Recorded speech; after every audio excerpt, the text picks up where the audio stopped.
I called my son while I was at the grocery store. Do you want pumpkin pie or apple pie for Thanksgiving? Son, I asked. He stayed silent for a moment, then said, Oh, we already had Thanksgiving dinner yesterday. I thought he was joking. Then his wife grabbed the phone and said everything was easier without you there. I gave the cake to a homeless boy and asked him, Do you want to change your life? 3 hours later, my son called back and started screaming. Welcome to Dad's Revenge Stories. I'm so grateful you're here. Where are you watching from today? Drop your city or country in the comments below. Also, please note, this story includes fictional elements crafted for entertainment and valuable lessons. Any resemblance to names or places is purely coincidental, but the core message remains deeply meaningful. The can of cranberry sauce was the last thing on my list. I remember standing in the baking aisle of Ralph's on Colorado Boulevard, holding a small notepad my late wife Margaret had given me the Christmas before she passed. She had written her grocery lists in this same notepad for 11 years. The handwriting on the older pages was hers, loopy, unhurried, full of personality. The handwriting on my page that morning was mine, blocky, careful, the penmanship of a man who spent 40 years gripping electrical wire instead of a pen. Cranberry sauce, dinner rolls, whipped cream for the pie. I had already spent 3 hours that morning wrapping the last of the paperwork I intended to bring to Thanksgiving dinner. Not the cranberry sauce, not the rolls. The envelope sitting on my kitchen table back home on Marengo Avenue that was the real gift. Inside it was a single folded letter, 2 pages explaining in plain language what I had done with my savings over the past 4 years. $480,000. I want to be honest about what that number meant to a man like me. I was not a surgeon. I was not a hedge fund manager or a tech executive or any of the things my son Ethan liked to imply he was adjacent to at dinner parties. I was a licensed electrician who worked 39 years for a mid-sized contractor in Pasadena, showed up before sunrise most mornings, and came home with burned fingertips and a paycheck that was respectable but never extraordinary. The money in that envelope represented every deferred vacation, every skipped appliance upgrade, every bonus quietly folded into a savings account, while I drove a truck with 200,000 miles on it, because the truck still ran fine. I had bought the house on Willowbrook Lane 6 weeks earlier. 1 story, 3 bedrooms, a covered back porch that caught the afternoon light the way Margaret always said a porch should.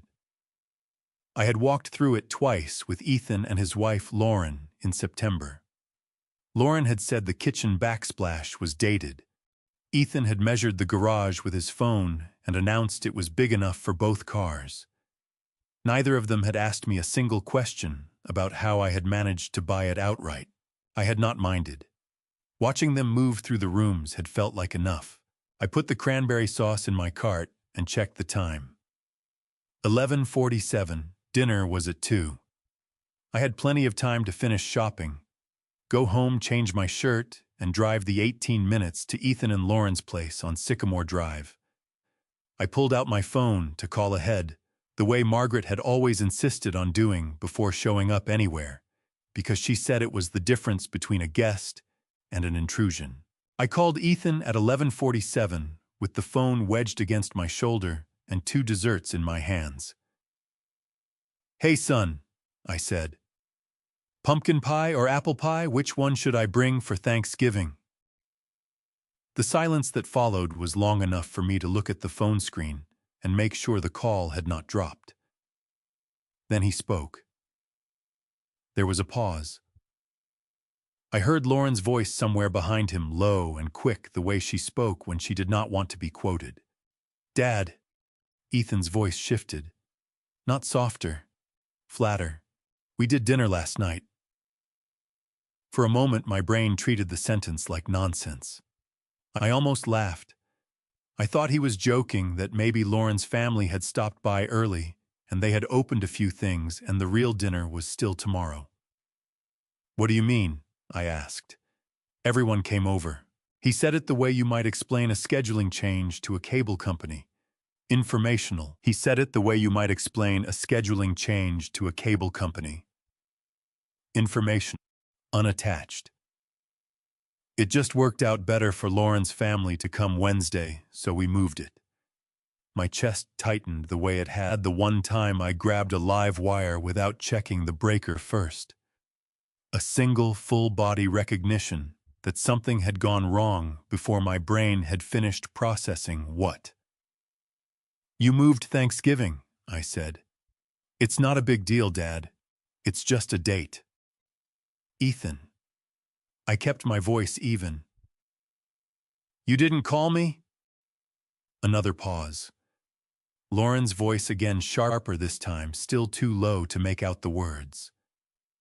When Ethan spoke again, something had changed in his voice. The flatness had become something harder. Deliberate. There was movement on the other end. Then Lauren's voice replaced his not soft, not accidental, the voice of someone who had decided in advance that she was the one who would say this. Honestly, Walter, everything was just easier without you there. She said it the way you state a fact you have verified and found satisfactory. Ethan did not take the phone back. He did not correct her. The silence that followed told me everything his voice had not. He did not raise his voice. He did not sound cruel the way people sound when they want you to know they are being cruel. He sounded like a man who had thought carefully about something and arrived at a conclusion he found reasonable. That was what made it so hard to hold on to the cart handle. All right, I said. I do not know why I said all right. I had not agreed to anything. I had not forgiven anything. My mouth simply needed to produce a sound that would end the call before my voice cracked in the middle of a grocery store on Thanksgiving morning. I hung up. The dinner rolls were still in my hand. I placed them back on the shelf with more care than was necessary, the way your hands operate on their own when your mind has gone somewhere else entirely. The cart in front of me held cranberry sauce, whipped cream, and a box of Margaret's preferred brand of coffee I had grabbed out of habit, because for 20 years she had drunk 1 cup every Thanksgiving morning, before anyone else woke up, and I still bought it without thinking. I left the cart where it stood and walked out of Ralph's into the flat November light. The parking lot smelled like rain that had not arrived yet. My truck was parked near the cart return because Margaret had always said that parking near the cart return was the mark of a person who understood cause and effect. I sat in the driver's seat with the door open and the keys in my hand. $480,000. The envelope was still on my kitchen table. The house on Willowbrook Lane still had my name on the deed, every page, every line, every notarized signature. No transfer had been recorded. No ownership had changed. I had intended to hand them the future that afternoon over a plate of turkey and cranberry sauce I had picked out myself. I stared at the storefront. Inside that Ralph's, behind the automatic doors and the holiday sale signs, was a chocolate cake I had also planned to bring. I had skipped it on the list because I thought I would grab it last after the rolls as a small extra thing. I went back inside and got it. I did not know yet what I was going to do with it. I only knew I was not going to leave it behind. I drove north on Lake Avenue without deciding to. That is the most honest way I can describe the 20 minutes after I left that parking lot. My hands were on the wheel. My foot worked the brake at the right intersections. I stopped for a red light at California Boulevard and watched a family of 4 cross in front of my truck. The father carrying a toddler on his hip, the mother holding a casserole dish covered in foil, 2 older kids running ahead in their good shoes. They were late somewhere. They were expected somewhere. The light turned green, and I stayed put until the car behind me tapped its horn and I moved forward, because that is what you do when the light turns green. The chocolate cake was on the passenger seat in a white bakery box. I had paid $8.47 for it at the Ralph's register without any memory of walking back inside or standing in line. My receipt was still folded in my jacket pocket. I know because I checked later the way you check small things when the large things have stopped making sense. I passed the street that turned toward my house on Marengo Avenue. I did not take it. I passed the street that would have looped me toward the freeway. I did not take that either. Margaret used to say, I drove the way I wired a house. I always knew where the current needed to go, even when I had not consciously mapped the route. She meant it as a compliment. Standing in the kitchen doorway with a cup of coffee watching me back the truck out of the driveway. At 5 in the morning, she would say it with that particular smile she saved for things she found both useful and slightly funny about me. I had not thought about that smile in several months. It arrived now uninvited and precise in the cab of a truck heading nowhere on Thanksgiving morning. I turned left on Washington Boulevard because the light was green, and it felt easier than stopping. 2 blocks later, I saw the banner. It was strung between 2 wooden posts in front of a low brick building I had driven past 100 times without registering. Community Harvest Center Thanksgiving Meal All Welcome. The lettering was hand-painted in orange and brown, slightly uneven, the kind of sign made by volunteers working on a Wednesday night, rather than a professional with a level and a steady brush. A folding table near the entrance held paper cups and a large coffee urn. 2 women in matching green aprons were arranging covered trays on a cart beside the front door. I sat at the curb with the engine running for longer than I should have. I was not a man who walked into places uninvited. 40 years as an electrician had trained me to respect the difference between a space that needed you and a space that did not. You knocked. You identified yourself. You waited to be told where the problem was before you started pulling wire. But I was holding a chocolate cake that had been intended for a table that had deliberately set itself without a place for me. And through the glass door of that brick building, I could see people moving around, folding tables with the particular efficiency of people who had organized something difficult and were making it work anyway. I turned off the engine. The woman at the entrance introduced herself as a volunteer coordinator and checked the bakery box to make sure the seal was intact. Standard procedure for donated food. She explained health department rules for any public meal service. I told her I understood and signed my name on a donor sheet attached to a clipboard. That was when I noticed the boy. He was standing about 8 feet away near a bulletin board covered in children's drawings, holding the sleeve of a woman's coat with one fist, the way small children hold on when they are uncertain about a room but unwilling to show it. He looked about 8 years old, dark hair a little too long falling across his forehead. His sneakers were clean, but the left sole had begun to separate at the toe, that particular kind of wear that comes from a shoe used past its natural limit.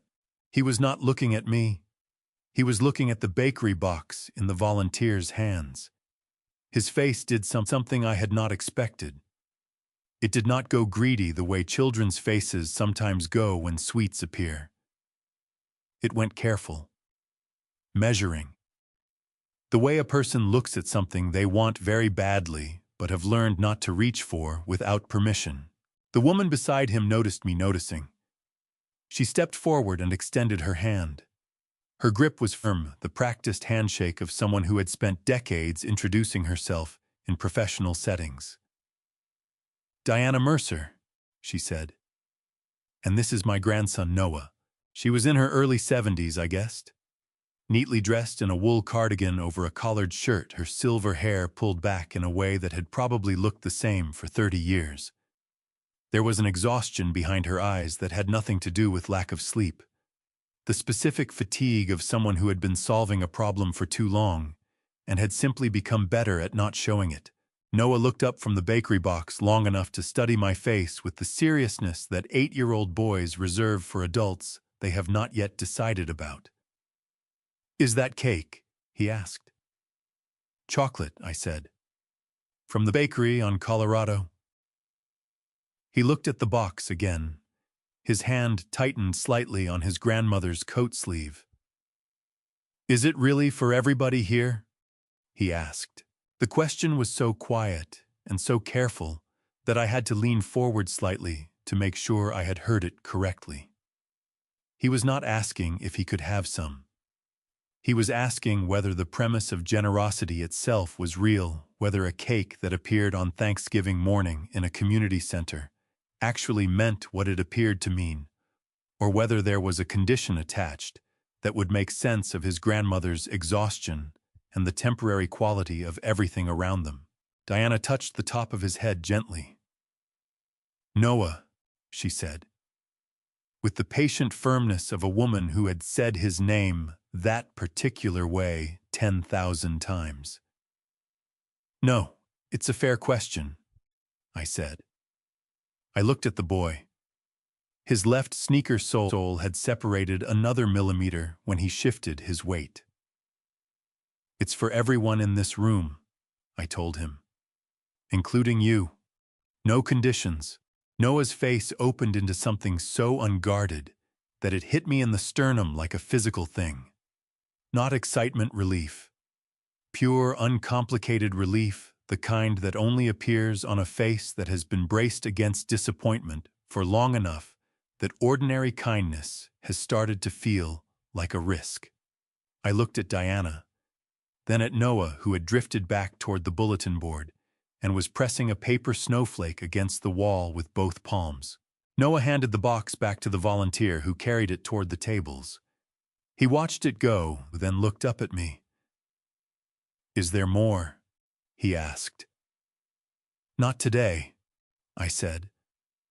"But maybe something better." I looked at him directly.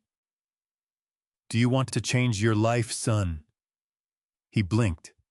8 years old, standing in a community center in worn sneakers, and he answered without hesitation. "Yes," he said. "I want Grandma to stop worrying." I straightened up and turned to Diana. I told her I might know someone worth talking to. I gave her the name Sandra Okafor and the word cornerstone, and told her to ask her caseworker. I did not promise anything beyond the name. I shook Diana's hand and told her it was good to meet them both. Walking back toward my truck, I passed the folding table with the coffee urn and the paper cups. I poured myself a cup I did not need, and stood there drinking it in the thin November sunlight, thinking about 9 words my son had said to me an hour ago. Everything was just easier without you there, and about 4 words an 8-year-old boy had just said to me instead. "Is it really real?"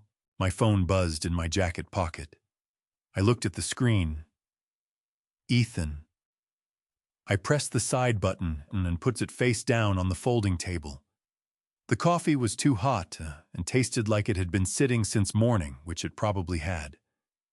I drank it anyway, standing in the parking lot of a community center on Thanksgiving, because somewhere behind those glass doors a boy named Noah was about to eat chocolate cake and believe, at least for that afternoon, that some things arrived without a price attached. I picked up my phone. I had one call to make, and it was not to my son. The call I needed to make was to Dennis Hobart.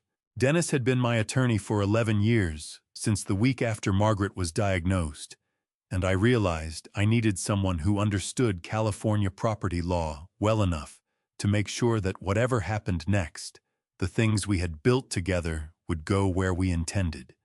He was 63 years old, a former public defender who had moved into estate and real estate law after his 3rd decade in court, and he had the particular quality I valued most in anyone I hired to do precise work.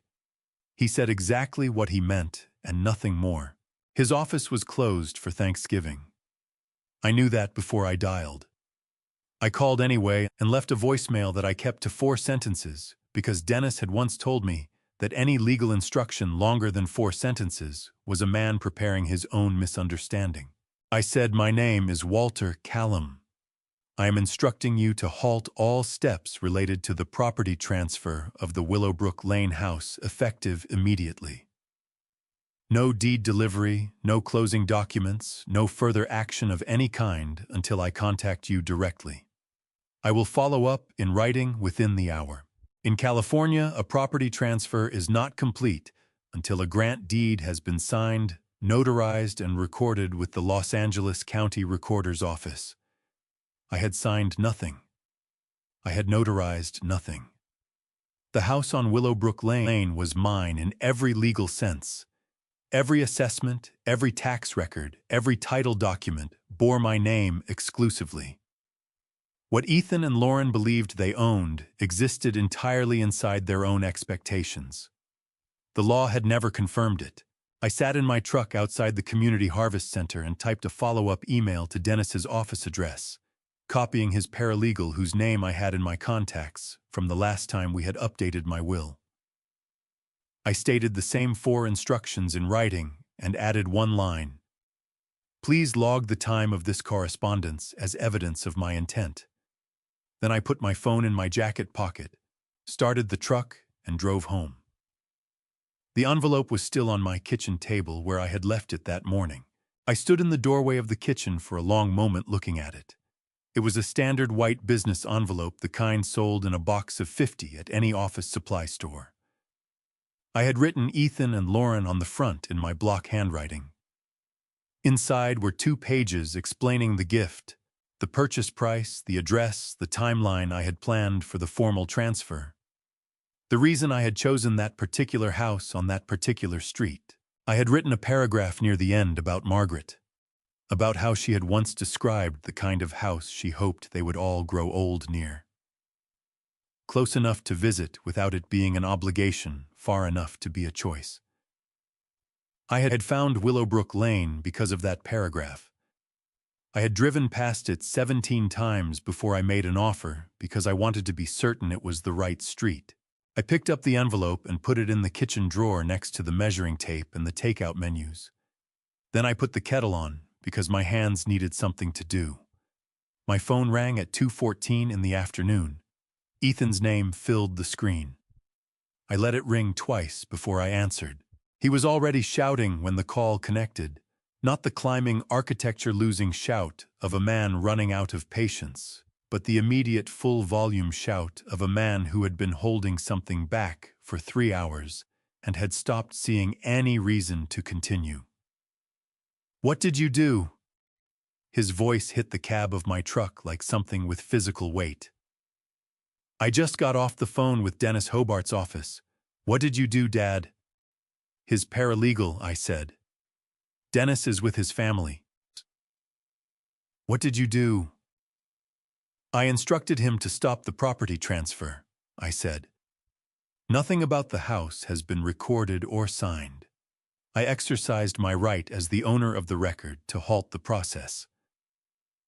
"You can't just—" He stopped. I heard him pull a breath through his nose the way he had since he was a teenager, when something had not gone the way he planned. "Dad, we have been planning around that house for months. Lauren has paint swatches. We talked to a contractor about the kitchen. You talked to a contractor about a kitchen in a house that was never legally yours," I said. "I never signed a deed. I never filed a transfer. I told you what I intended to do. I did not do it yet." "Because we trusted you." His voice cracked on the word trusted in a way that I recognized not grief, not genuine hurt, but the sound a person makes when they have reached for an emotion they believe will be persuasive. "We made plans based on your word, Dad. That means something." "Or my word," I said. "You want to talk about what words mean?" The silence on his end lasted exactly long enough for me to understand he had not expected me to say that. "Ethan," I said, "you told me this morning that everything was easier without me there. You said that at 11:47 a.m. while I was standing in a grocery store holding a cake I had bought for your table. You planned Thanksgiving without me and did not call. You moved the date and did not tell me. And now you want to have a conversation about what my word means to you. That is completely different. It is not different, I said. It is the same thing. You decide what counts and what does not count based on what is convenient for you at the time you are deciding. His voice shifted again. The manufactured calm dropped away, and what replaced it was rawer, less prepared, and for a moment I thought I was going to hear something real. Then Lauren said something sharp in the background, and the rawness closed back over. You are doing this to punish us, Ethan said. I am doing this, I said, because the house is mine. Because it has always been mine. And because I am 68 years old, and I have earned the right to make decisions about what I spent 40 years building without asking your permission first. So that's it. His voice climbed, now losing its architecture entirely. You're just taking it back. Like it's nothing. Like we're nothing. My throat tightened, not with guilt, but with something older and harder to name. The specific grief of a parent who recognizes that the child they are speaking to and the child they raised are not the same person and cannot identify exactly when the distance between those two people became permanent. You told me I wasn't wanted at your table, I said. I'm asking the same question back. What exactly is it that you want from me, Ethan? He did not answer, not because he had nothing to say. His breath was audible, uneven, the sound of a man sorting through options. But none of the options available to him were honest ones, and even Ethan at his worst seemed to understand that an honest answer to that question would end something that could not be unended. We'll come over, he said finally. Tonight. We'll talk in person. No, I said. I had not planned to say it. The word arrived fully formed without hesitation, the way the right wire gauge arrives to mind before you have consciously calculated the load. Not tonight, I said. I'll be in touch when I'm ready. I ended the call. I stood in my kitchen with the kettle beginning to whistle and the drawer closed over the envelope I had written for people who had already decided to celebrate what was inside it without the man who put it there.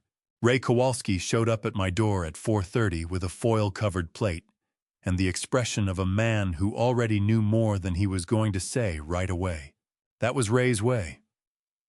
He had lived 3 houses down from me on Marengo Avenue for 22 years, and in 22 years I had learned that he never arrived at your door without a reason, and never stated that reason before he had eaten something. His wife Carol had passed 2 years before Margaret, and since then the two of us had developed the particular friendship of widowed men in their late 60s. Mostly practical, occasionally honest, never sentimental, unless one of us had been drinking, which on Thanksgiving afternoon was not outside the realm of possibility. Carol used to make this the night before, he said, holding out the plate. Sweet potato casserole. I made it this morning. It's not as good as hers, but it's hot. I stepped back from the door and let him in. We ate at the kitchen table because that is where people eat in a house like mine. Ray took the chair that had been Margaret's for 30 years, without knowing it had been Margaret's, which was fine. I had stopped assigning grief to furniture sometime in the 2nd year. He did not ask me how Thanksgiving had gone. He served himself a portion of casserole with the large spoon he had brought, because he knew I never had the right serving utensils for anything. And he ate with the focused attention of a man who respected food enough not to talk through it. I appreciated that. I had spent enough of the day with words that had done damage. Silence that was chosen rather than imposed felt like something close to mercy. It was Ray who broke it eventually. He set his fork down, pushed the plate 2 inches forward in the way that meant he was done eating and ready to talk, and looked at me across the kitchen table with the directness that had always been the most useful thing about him. Ethan called me, he said. My hand stopped moving toward my water glass. Sham, this morning, Ray continued. Before noon. He wanted to know if I had seen you leave the house, whether you seemed upset. He paused. He used the word unstable. The word landed in the kitchen like something dropped from a height. Unstable, I repeated. Dude, that was his word. Ray's jaw tightened slightly. He had a broad face deeply lined from 40 years of outdoor work, and when something offended him, his expression did not perform the offense. It simply settled into a stillness that was more unsettling than anger. I told him I hadn't seen you and asked why he was calling a neighbor instead of his father. He said you weren't answering his calls and he was concerned. I thought about the 2:47 p.m. call I had answered. The one before that I had declined in the parking lot of the community center. Ethan had called Ray Kowalski between those two calls, had called my neighbor to ask whether I seemed mentally compromised, and had framed that inquiry as concern. He's been doing that for a while, Ray said. Calling around, asking questions about you. I should have told you sooner. I want you to know I'm telling you now because I think you need the full picture of what you're dealing with. I looked at the sweet potato casserole cooling in its foil pan and thought about the word unstable and what a person might do with that word if they had a long enough timeline and the right attorney. What kind of questions? I said. Ray folded his hands on the table. About your memory. Whether you repeated yourself, whether you seemed confused about dates or money, whether you'd mentioned changing your will. He met my eyes. He asked me once whether I thought you were capable of making sound financial decisions on your own. The kitchen was very quiet. The refrigerator cycled on with its low mechanical hum. Outside, someone on the block was setting off early fireworks, which was wrong for Thanksgiving, but happened every year anyway, because some people in Pasadena treated every holiday as an opportunity for the same celebration. He asked you that, I said.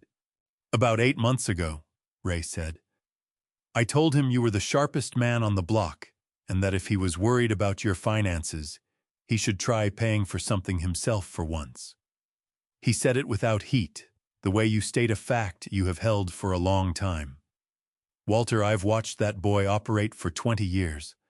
I watched you pay off his car loan in 2019 and tell Margaret it was a gift. I watched you cover his deposit on the Sycamore Drive house and tell everyone at the block party you were just helping him get started.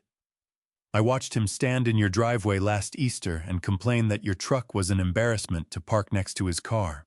My chest did something complicated. Not surprised the facts Ray was describing were ones I already knew individually.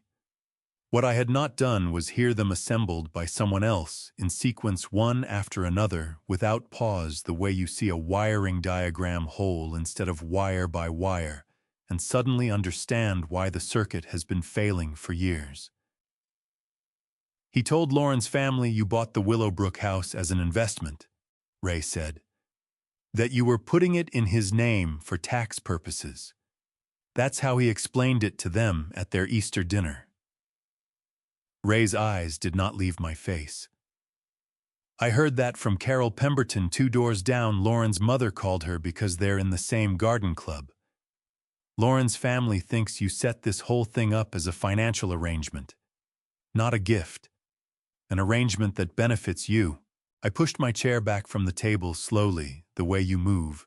When your legs are not entirely certain they will hold you.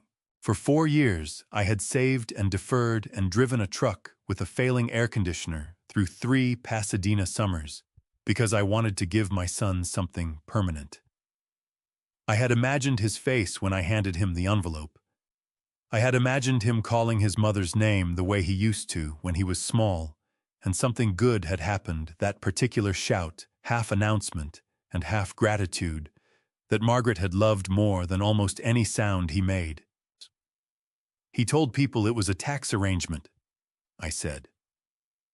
That's what Carol Pemberton said. I stood and walked to the kitchen window. The backyard was the same backyard it had always been. The lemon tree Margaret had planted in 2003 that had never produced a single lemon, which she had found funnier every year. The electrical conduit running along the back fence that I had installed myself and had been meaning to replace for 6 years. Everything ordinary and unchanged, Raymond, I said without turning around. Did he ever once in 20 years say anything to you about me that was generous? Ray took his time with the answer. That was how I knew he was taking it seriously. He told me once that you were the best electrician he'd ever seen, Ray said. He was 17. He said it because you'd just fixed something at his school that 3 other contractors had failed to fix, and his friends were impressed. A pause. I don't think he's said anything generous about you since. I turned around. Ray was looking at me with the steady expression of a man who had decided that honesty at this point in both their lives was the only thing worth offering. There's something else, he said. About Marcus. My brother's name in Ray's mouth stopped me completely. What about Marcus? I said. Ray looked at his folded hands, then back at me. Ethan told you Marcus stopped calling because he was jealous of what you'd built, Ray said. Didn't he? My throat went dry. That's what Ethan told me, I said slowly. 4 years ago. Ray nodded, the nod of a man confirming something he had hoped was not true. Marcus called me 6 months after you two stopped talking, Ray said. He wanted your address because you'd changed your number. He said Ethan had called him and told him you didn't want contact anymore, that you'd said he was toxic and you needed distance. Ray's voice was careful and even. Marcus believed him, Walter. He believed his nephew over his own brother because why would a son lie about something like that? The fireworks outside went off again 3 in a row, closer than before. I sat back down at the kitchen table because standing was no longer something I was doing on purpose. Ray left at 5:15, taking the foil pan with him and leaving me with the kind of quiet that has weight to it. I sat at the kitchen table for 11 minutes. I know it was 11 minutes because the clock above the stove has a second hand that Margaret chose specifically because she said a kitchen clock without a second hand was a clock that did not take cooking seriously, and I had watched that second hand make 11 complete rotations before I picked up my phone and searched my contacts for a number I had not dialed in 4 years. Marcus Callum, San Diego. The number was still there. I had never deleted it. I had told myself in the months after we stopped speaking that I kept it because you did not delete your brother's number the same way you did not throw away a tool you no longer used. It cost nothing to keep, and you could never fully predict when you might need it again. The honest version was simpler. I had kept it because deleting it would have meant accepting that the distance was permanent, and some part of me had never fully accepted that. He picked up on the second ring. Walter.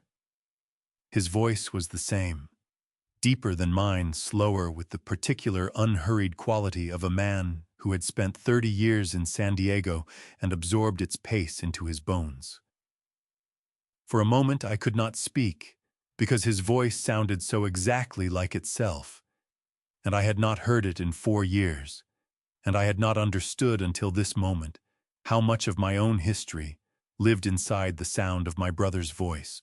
Marcus, I said. Ray Kowalski told me something tonight that I need to ask you about directly. A pause. Ray Kowalski. Another pause longer. Okay.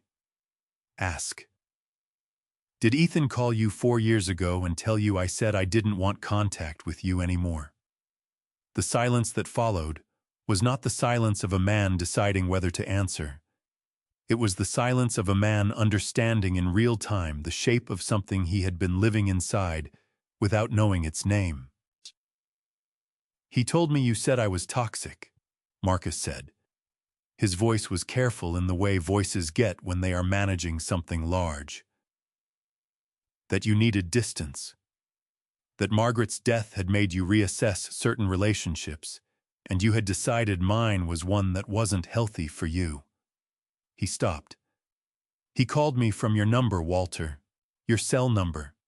I had no reason to think it wasn't you. My hand tightened around the phone until I felt the case flex slightly under my fingers. Ethan had called my brother from my phone.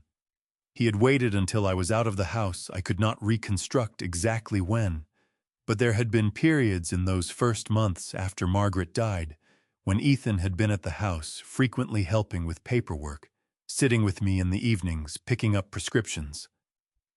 I had given him the entry code. I had trusted him with the unrestricted access of a son in a house of grief. He had used my phone to call my brother and speak in my voice and dismantle the one relationship in my family that had existed before Ethan himself did. I need to sit down, Marcus said. I am sitting down. But I need a moment. Take it, I said. I heard him breathing. I heard what might have been his wife's voice somewhere in the background asking something, and Marcus saying quietly, "Give me a minute, Renee." Then he came back. I wrote you 3 letters, he said.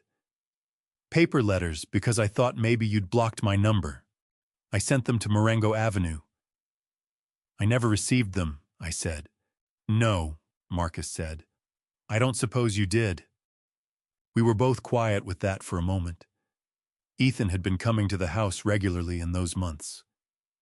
The mail came to a box at the end of the driveway that I rarely checked, because Margaret had always gotten the mail, and I had still not rebuilt that habit. 3 paper letters from my brother in San Diego, arriving during the period when I was least capable of noticing what was missing, intercepted or destroyed by the son I had trusted with the entry code to my home. And there's something else, Marcus said.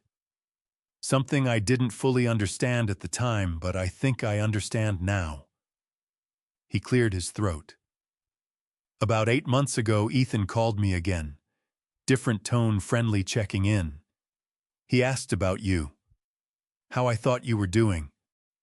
Whether I'd noticed any changes in you. A pause. He used the phrase cognitive decline. He asked whether I thought you were still sharp enough to be managing your own finances. He asked it the way you ask something when you already have an answer prepared, and you're just collecting supporting statements. The refrigerator hummed. Outside, the fireworks had finally stopped. In California, a conservatorship is a legal arrangement in which a court appoints a person called a conservator to manage the finances or personal care of someone deemed unable to do so themselves. It is designed to protect vulnerable adults. It requires a petition, a court hearing, and medical evidence of incapacity. It is also in the wrong hands a mechanism by which a family member can attempt to seize legal control of another person's assets by first establishing a paper record that the person is mentally unfit to manage them. Ray had told me Ethan asked the neighbors about my memory and my financial decisions. Marcus had just told me Ethan had asked him about cognitive decline. Ethan had also 3 months ago offered to pay for a comprehensive medical evaluation for me and had seemed puzzled when I declined, saying I had my own doctor and my own insurance and did not need help scheduling an appointment. I had thought it was concern. I had told Ray it was concern. I had been grateful for what I interpreted as a sign that my son was paying attention to my health. He was building a file, I said. That's what it sounds like, Marcus said. I walked to the kitchen window again. The lemon tree was dark in the backyard, just a shape against the fence. Margaret had planted it the spring Ethan turned 9. She had said every yard needed one thing that was purely optimistic, something you planted, not because you were certain it would produce, but because you believed in the general direction of growth. The tree had never given us a single lemon. We had loved it anyway. Marcus, I said. I'm sorry I didn't call sooner. I'm sorry I believed what he told me without Walter. His voice cut through mine without harshness. You were grieving. You were in the worst year of your life and your son told you something, and you had no reason to think he would lie about it. That's not a failure. That's just being human. My eyes burned. I pressed the back of my wrist against them hard, the way you press against a circuit you need to isolate before you can work on it safely. I need to tell you about the house, I said. Ray mentioned something, Marcus said. Tell me yourself. I told him. All of it, the 4 years of saving the purchase, the envelope on the kitchen table, the phone call from the grocery store. The 9 words. I told him about Dennis Hobart and the halted transfer and the 214 call and Ethan's voice climbing out of its careful architecture when the answer he expected did not come. Marcus listened without interrupting. That had always been the thing about my brother that I had most taken for granted, his ability to hold space for a long story without filling the gaps with himself. When I finished, he said one thing. What do you need from me right now? My throat tightened for the second time that evening differently from the first. The first time had been grief sharpened by betrayal. This was older than that. This was the feeling of being asked simply and without condition what you needed by someone who had known you since before you knew yourself. I need to know you're still there, I said. I'm here, Marcus said. I've been here. I just didn't know you still needed me to be. Outside on Marengo Avenue, a car moved slowly down the block, with its windows down, trailing the faint sound of a Thanksgiving football game from its radio. Ordinary life continuing in all directions, indifferent to the conversation happening in my kitchen. Come up this weekend, I said. I have a lot to show you. I'll be there Saturday morning, he said. I'll bring Renee. I said goodnight to my brother for the first time in 4 years and stood in the kitchen holding the phone against my chest after the call ended, the way you hold something you had thought was gone and have just been handed back. I did not sleep on Thanksgiving night. That is not unusual for me in the way it might sound. Since Margaret passed, I have had a complicated relationship with sleep that her doctor described as adjustment insomnia, and that I described as lying in the dark, thinking about everything I forgot to say to someone who can no longer hear me. Most nights I was asleep by 10 and awake again by 2. And I had learned to use the hours between 2 and 5 the way I used the early hours of a job site before the rest of the crew arrived quietly, productively, without needing anyone else present to justify the work. That night the work was different. I sat in the armchair in the living room, with my phone on the side table and the floor lamp turned to its lowest setting, the one Margaret had called the reading light, even though neither of us had used it for reading in 20 years. I had opened Ethan's Instagram page without fully deciding to. I had not looked at it in months, maybe longer. I was not a man who spent time on social media, but I had created an account 3 years ago because Margaret's sister had posted photos of a family reunion, and I had wanted to see them, and the account had remained dormant since. Ethan's page loaded slowly on my phone screen. 41 posts. The most recent was from 2 days ago, Wednesday, the day before Thanksgiving, the evening of the dinner that had not included me. There were 9 photographs.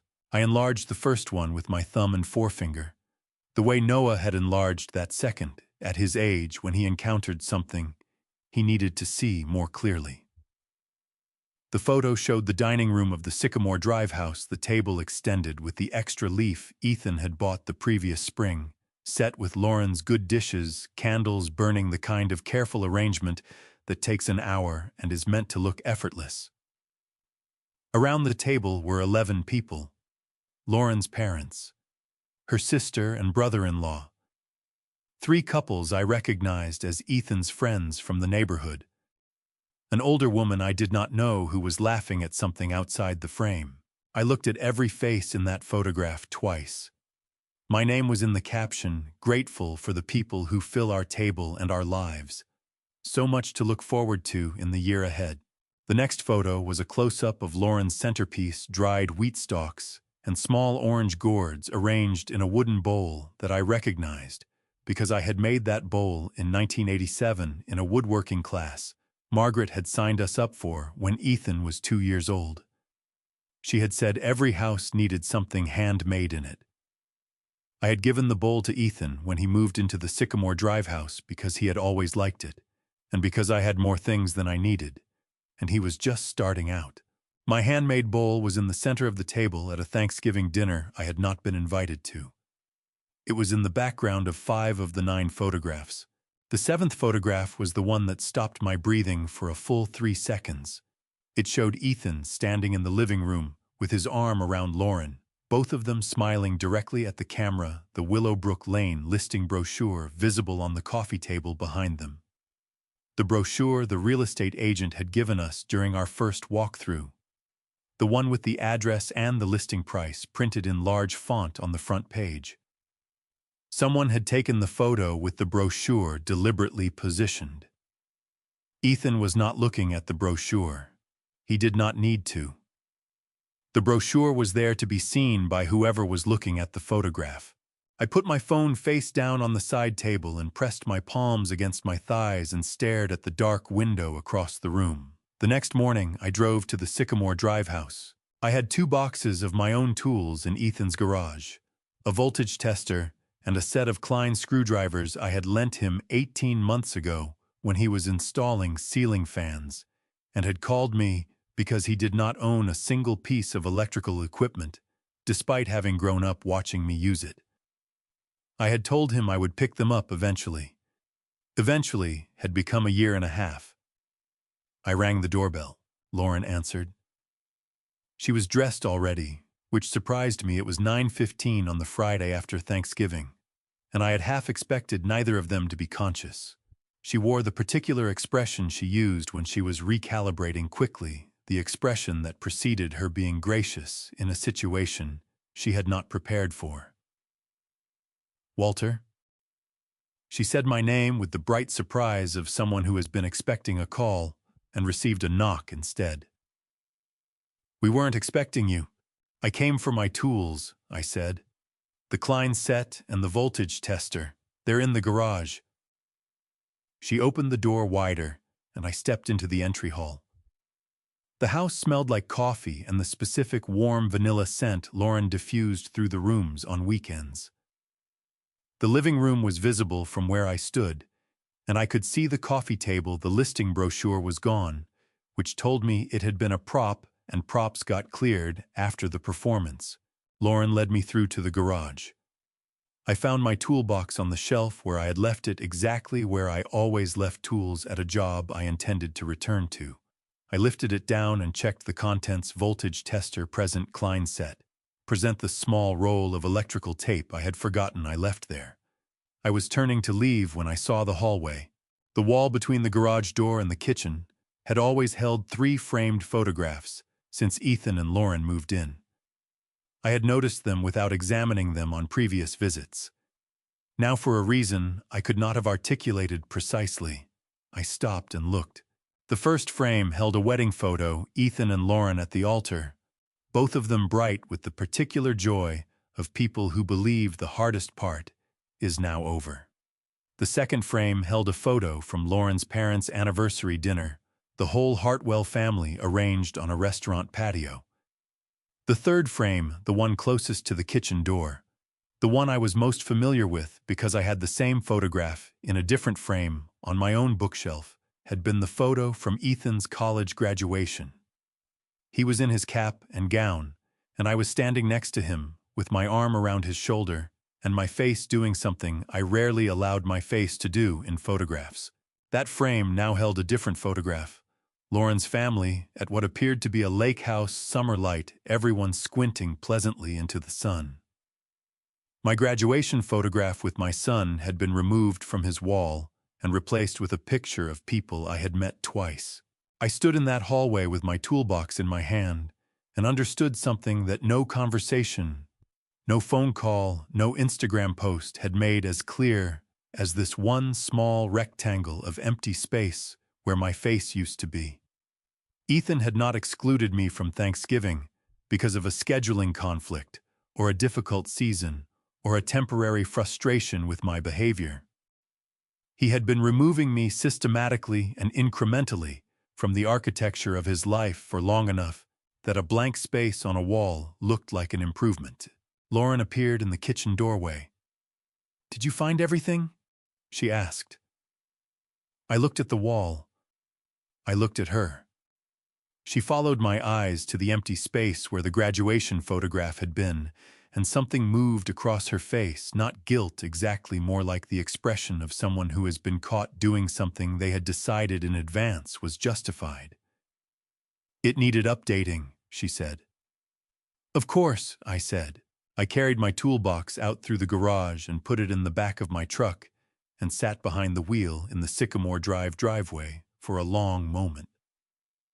Looking at the front of the house I had helped Ethan buy through the window of a truck he had called an embarrassment, holding on to the steering wheel with both hands because the alternative was putting them over my face, and I was not going to do that in his driveway. I started the engine and drove home. The text message arrived at 2:17 in the afternoon while I was underneath the kitchen sink replacing a compression fitting that had been weeping water for 3 weeks. I had started the repair job at noon because I needed to do something that required both hands and a specific problem with a specific solution. Plumbing was not my trade, but I had done enough of it over 40 years to know that a compression fitting was a compression fitting, and that the satisfaction of stopping a leak was available to anyone willing to lie on a cold floor with a wrench. The leak stopped at 1:54. I stayed under the sink for another 20 minutes anyway, because the floor was cool and the cabinet smelled like pipe compound and old wood, and it was easier to think in a small enclosed space than in the middle of a room with too many directions to look. I was at the Thanksgiving dinner Wednesday night. I have been thinking since then about whether to contact you, and I decided I needed to. I'm sorry to reach out this way. Would you be willing to talk? I read the message twice on the floor of my kitchen with a wrench in my hand and a wet patch spreading on the knee of my work pants. I sat up, typed back one word yes, and gave her my number. She called 4 minutes later. Her voice was younger than I had expected from the formality of the text, and there was a tension in it that I recognized as the specific discomfort of someone doing something they believe is right and are not certain they will be thanked for. "Mr. Callum," she said, "thank you for picking up." "Walter," I said. "What did you want to tell me?" A short pause. I could hear her exhale. "I've worked with Ethan for 2 years. He's talked about you, about the house, about what you were planning to give him. He talked about it the way people talk about something that's already theirs." Another pause. 3 weeks ago, he told the whole sales floor that the transfer was basically done, that he was already planning renovations. He said, she stopped. "I'm going to tell you exactly what he said because I think you deserve the exact words." Go ahead," I said. "He said, and I'm quoting, 'The old man's finally doing something useful with his savings.' That was how he described it, to 12 people in an open office." Her voice tightened. "I have a father, Mr. Callum. He is 66. He worked construction his whole life." When Ethan said that, I smiled because everyone else was smiling, and I am not proud of that. But I have been thinking about it since Wednesday night, and I cannot let it sit. I was standing at the kitchen counter with the wrench still in my hand. I set it down on the dish towel Margaret had kept folded over the oven handle, the one with the faded roosters on it, that I had never replaced, because it was still functional, and because throwing it away felt like a decision I had not been asked to make. "What happened Wednesday night?" I said. At the dinner, she took a breath. "Ethan gave a toast, midway through the meal after the first round of drinks. He stood up and talked about the year, about his work, about Lauren, about everything going well. A pause. He talked about the house, about Willowbrook Lane. He described it as something he and Lauren had worked toward, a goal they had achieved together. He raised his glass and said, "Next year we'll be hosting this in our new place." Her voice was quiet and steady. He used the word "our." He said we worked toward it. There were 12 people in that room, Mr. Callum. Not one of them heard your name. The kitchen was very still. I thought about 4 years of 7 a.m. starts, and skipped vacations, and a truck with 200,000 miles, and a savings account I had looked at every January and told myself was almost enough, almost enough, almost enough. I thought about the envelope on the kitchen table I had written in my block handwriting. I thought about the paragraph about Margaret and what she had said about a house close enough to visit, but far enough to be a choice. How he said we worked toward it, I said. Yes, Joelle said. Did anyone ask him about me? Another pause, longer this time. Lauren's mother asked where you were. Ethan said you had other plans, that you preferred a quieter Thanksgiving. A beat. Lauren's mother said that was a shame. Ethan said you were used to it. My hand found the edge of the counter and pressed against it. You were used to it. Not that I was fine. Not that I had chosen something I preferred. That I was used to being without. Used to absence. Used to a table that did not include me. Stated to a room full of people as though it were a known characteristic of mine, like a food preference or a habit Walter doesn't mind. Walter's used to it. Walter will be fine because Walter is always fine, and that is simply what Walter is for. Mr. Callum, Joelle said carefully. Are you still there? Yes, I said. I'm here. I want you to know, she said, that after the toast, when everyone raised their glasses, I put mine down. I don't know if anyone noticed. I couldn't. Her voice wavered slightly. I've been at that company 2 years, and I've heard Ethan talk about you maybe 30 times. I have never once heard him say anything that sounded like gratitude. I thought you should know that from someone who was in the room. I thanked her. I meant it without reservation. Calling someone's parent to tell them their child is not who they believe requires a particular kind of courage that most people locate after the moment has passed and spend years regretting they did not use. After the call ended, I stayed at the kitchen counter for a long time. The compression fitting under the sink was no longer leaking. I had solved that problem at 154, and the solution would hold indefinitely if the fitting had been installed correctly, which it had, because I did not install things incorrectly. That was the nature of the work I had done for 40 years. You did it right, or it failed, and it failing was never an option you chose in advance, because the failure always cost someone else more than it cost you. I had spent 40 years making certain my work would hold. I picked up my phone and opened the Instagram post again.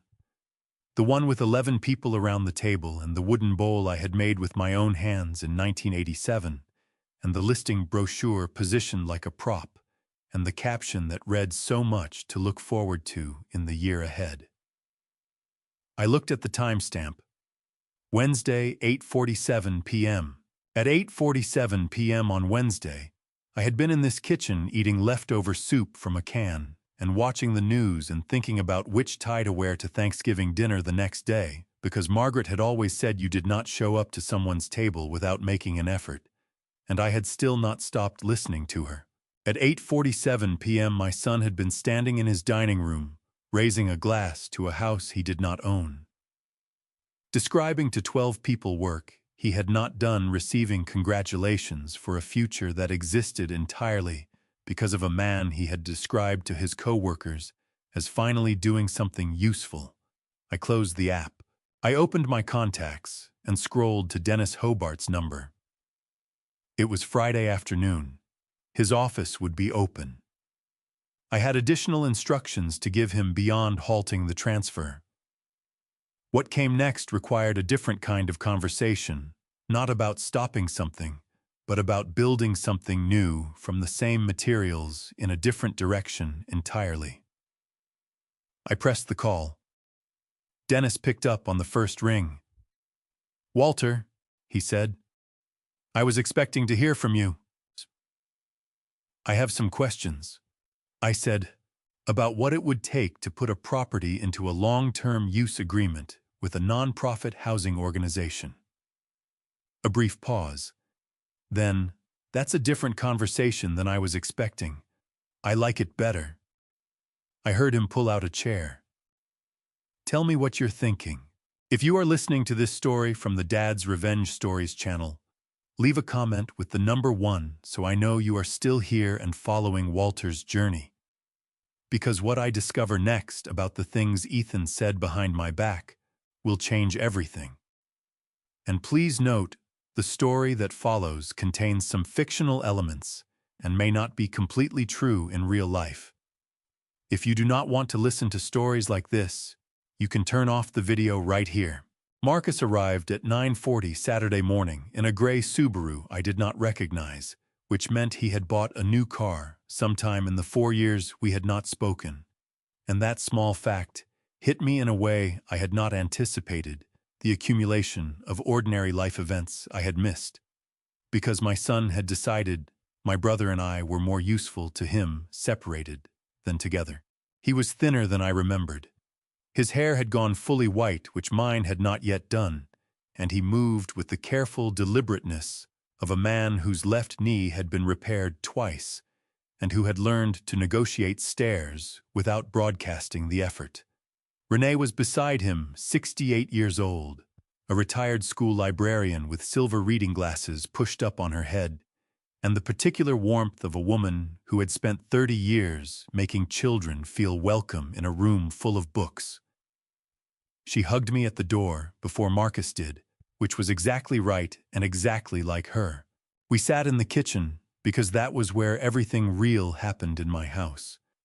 I had made coffee and bought a box of pastries from the Portos on Brand Boulevard, because Marcus had always been a man who required something to eat during a difficult conversation, and I was not going to make my brother sit through the worst story I had told in years on an empty stomach. Renee poured for all 3 of us without being asked, which was also exactly right. I told Marcus everything I had not covered on the phone. The Instagram photographs, the listing brochure positioned as a prop, the wooden bowl I had made in 1987 serving as Lauren's centerpiece at a dinner that had deliberately excluded the man who made it. The graduation photograph replaced on the hallway wall. Lauren's 2-word explanation, it needed updating, delivered with the expression of someone who had decided in advance that the justification was sufficient and was mildly surprised to be questioned about it. Marcus listened with both hands wrapped around his coffee mug, and his face did the thing it had always done when he was holding something difficult. It went very still, the way a level goes still when a surface is perfectly horizontal, every small fluctuation suspended in service of accurate measurement. When I finished, he said, "The bowl." "Yes," I said.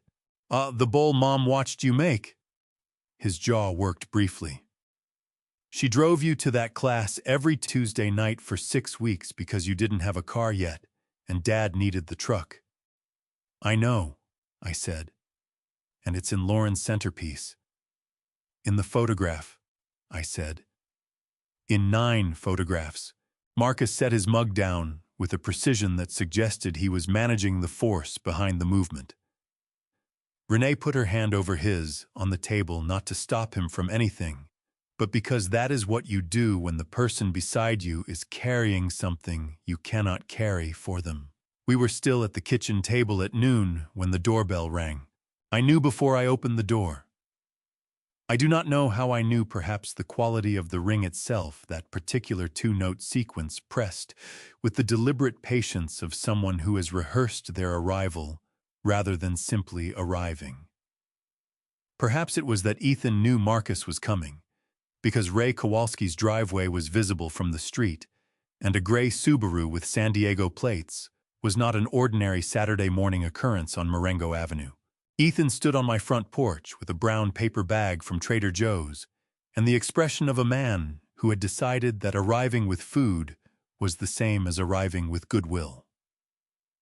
Lauren was beside him in a camel-colored coat, her hair down, wearing the version of herself she deployed when she needed to seem approachable rather than impressive.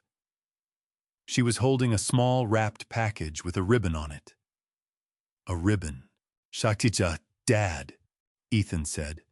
His voice was warm in the manufactured way of someone who has practiced warmth in a mirror. We wanted to come by. We brought some things. He held up the Trader Joe's bag. Thought we could talk. I stepped back from the door. They came into the entry hall and saw Marcus at the kitchen table. Something moved across Ethan's face, fast, involuntary there, and gone in under a second. Not guilt. Recalculation. The expression of a man who has walked into a room expecting a specific configuration and found the pieces arranged differently than planned. "Uncle Marcus," he said, the warmth recalibrated, instantly widening to include the new variable. "I didn't know you were coming up." "I know you didn't," Marcus said. He did not stand. He did not extend his hand. He picked up his coffee mug and held it, and looked at his nephew with the level stillness he had been holding since I told him about the phone call 4 years ago, the one Ethan had made from my number in my voice to dismantle the only brotherly relationship I had left after Margaret died. Ethan set the Trader Joe's bag on the counter. Lauren placed the wrapped package on the entry table with the careful placement of someone who wanted it visible, but did not want to be seen, placing it strategically. "We owe you an apology," Ethan said to me. He said it cleanly, without preamble, which I recognized as the opening of a prepared statement. "Wednesday was handled badly. We should have communicated better about the change of plans. Lauren and I talked about it, and we understand why you're upset." "Do you?" I said. "We do." He nodded with the sincerity of a man who had been told that nodding conveyed sincerity. "And we want to fix it. That's why we're here." Lauren unwrapped the ribbon from the package she had placed on the entry table and held it out toward me. It was a picture frame, new, expensive, the kind sold in sets at a home goods store. Inside it was a photograph I had not seen before. Ethan and me at a backyard barbecue maybe 6 years ago, both of us looking at something outside the frame and both of us laughing. It was a good photograph. I remembered the afternoon it had been taken, but I had not known anyone had captured that moment. "We thought," Lauren said carefully, "that you might like to have this." I looked at the photograph. I looked at my son's face in it, open, unguarded, laughing at something I had said, because I had said something that genuinely struck him as funny in a year before the distance between us had calcified into its current form. "When did you decide to come today?" I asked. Ethan blinked. "This morning. We wanted to." "Dennis Hobart's office sent you a formal notification yesterday afternoon," I said, confirming that the property transfer had been permanently withdrawn and that no future transfer of the Willowbrook Lane property to Ethan Raymond Callum or Lauren Hartwell Callum would be processed without new written instruction from me. I looked at him. "What time did that email arrive?" The warmth in Ethan's face did not disappear. It reorganized, became something flatter and more careful underneath its surface temperature. "Dad." "What time, Ethan?" A pause. Lauren's hand found the counter edge behind her. 3:47, Ethan said quietly. "And what time did you decide to come here today?" The kitchen was very quiet. Renee had her hands in her lap. Marcus had not moved. Ethan's jaw tightened. For a moment I saw beneath the prepared warmth to something raw. Not grief, not genuine remorse, but the specific frustration of a man who has constructed a careful approach and watched it identified before it could be deployed. "We came because we want to fix this," he said. The warmth was gone now. What replaced it was closer to his real voice. "Whatever you think about the timing." "I think the timing," I said, "tells me everything I need to know about the reason." I picked up the picture frame from where Lauren had placed it and looked at it again. My son laughing at a backyard barbecue 6 years ago. It was a true photograph. The moment it captured had been real. That was what made it so precisely the wrong thing to bring. "Keep it," I said. I set it back on the entry table. "It's a good photograph. You should have it." The picture frame sat on the entry table between us, like a verdict nobody had officially read aloud yet. Ethan looked at it. Then he looked at me. Something was moving behind his eyes that I had not seen there in a long time. Not the manufactured warmth, not the recalculating flatness, but something older and less controlled. The expression of a man who has run out of the version of himself he had prepared for this room, and is now standing in front of his father with nothing between them but the actual distance. "You're really going to do this?" he said. "I have already done it," I said. "The house." His voice climbed slightly. "You're really going to take it back over a dinner? Over one dinner, Dad?" "Over 4 years," I said. The dinner was the last item in a sequence. It was not the sequence itself. Lauren moved from the counter toward the entry hall, in the quiet way she moved when she was repositioning rather than retreating, finding a new angle from which to manage whatever was happening. Marcus and Renee had not moved from the kitchen table. I was aware of them the way you are aware of a load-bearing wall, present structural, not requiring acknowledgement to do their work. "We made plans," Ethan said. "We have a contractor scheduled. Lauren has been talking to a designer. We have been telling people for months that this was happening." "Chukianan, you told people," I said, "before I had signed a single document. You told your co-workers 3 weeks ago. You told Lauren's family it was a tax arrangement on my part. You told 12 people at a Thanksgiving dinner I was not invited to that you had worked toward that house without mentioning my name once." I kept my voice even. "You built plans on a foundation that did not legally exist, and now that the foundation has been removed, you want to describe that as me taking something back. You promised us—" "I told you what I intended to do," I said. "There is a difference between an intention and a deed. Ask Dennis Hobart.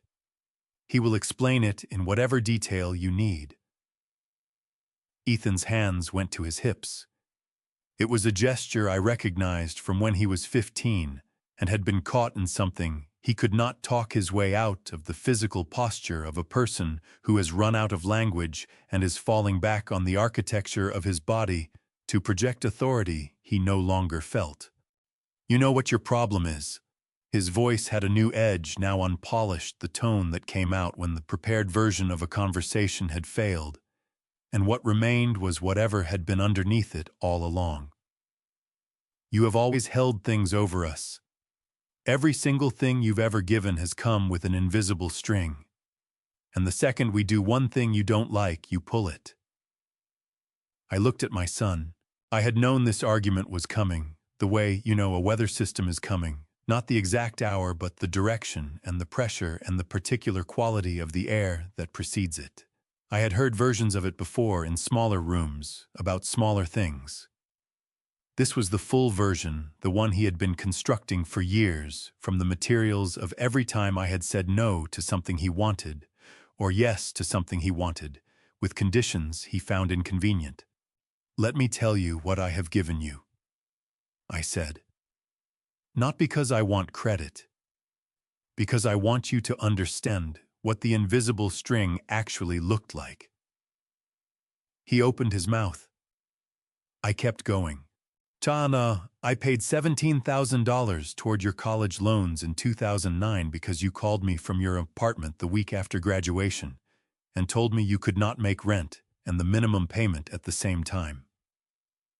I told you it was a gift. I told your mother it was a gift. I told myself it was a gift. I paused. In 2014, when you and Lauren wanted the Sycamore Drive house, you were $4,200 short of the down payment the lender required. I transferred it from my personal savings account on a Tuesday and told Ray Kowalski it was just helping you get started. Ethan's jaw tightened. In 2017, you called me because the transmission on Lauren's car had failed, and the repair estimate was $3,100, and you were between bonuses. I drove to the mechanic in Burbank and paid at the counter and drove home. I did not mention it at Christmas. I did not mention it at any subsequent dinner. I did not put it on a list. I looked at him directly. In 2019, your car loan was 4 months behind, and the lender had begun default proceedings.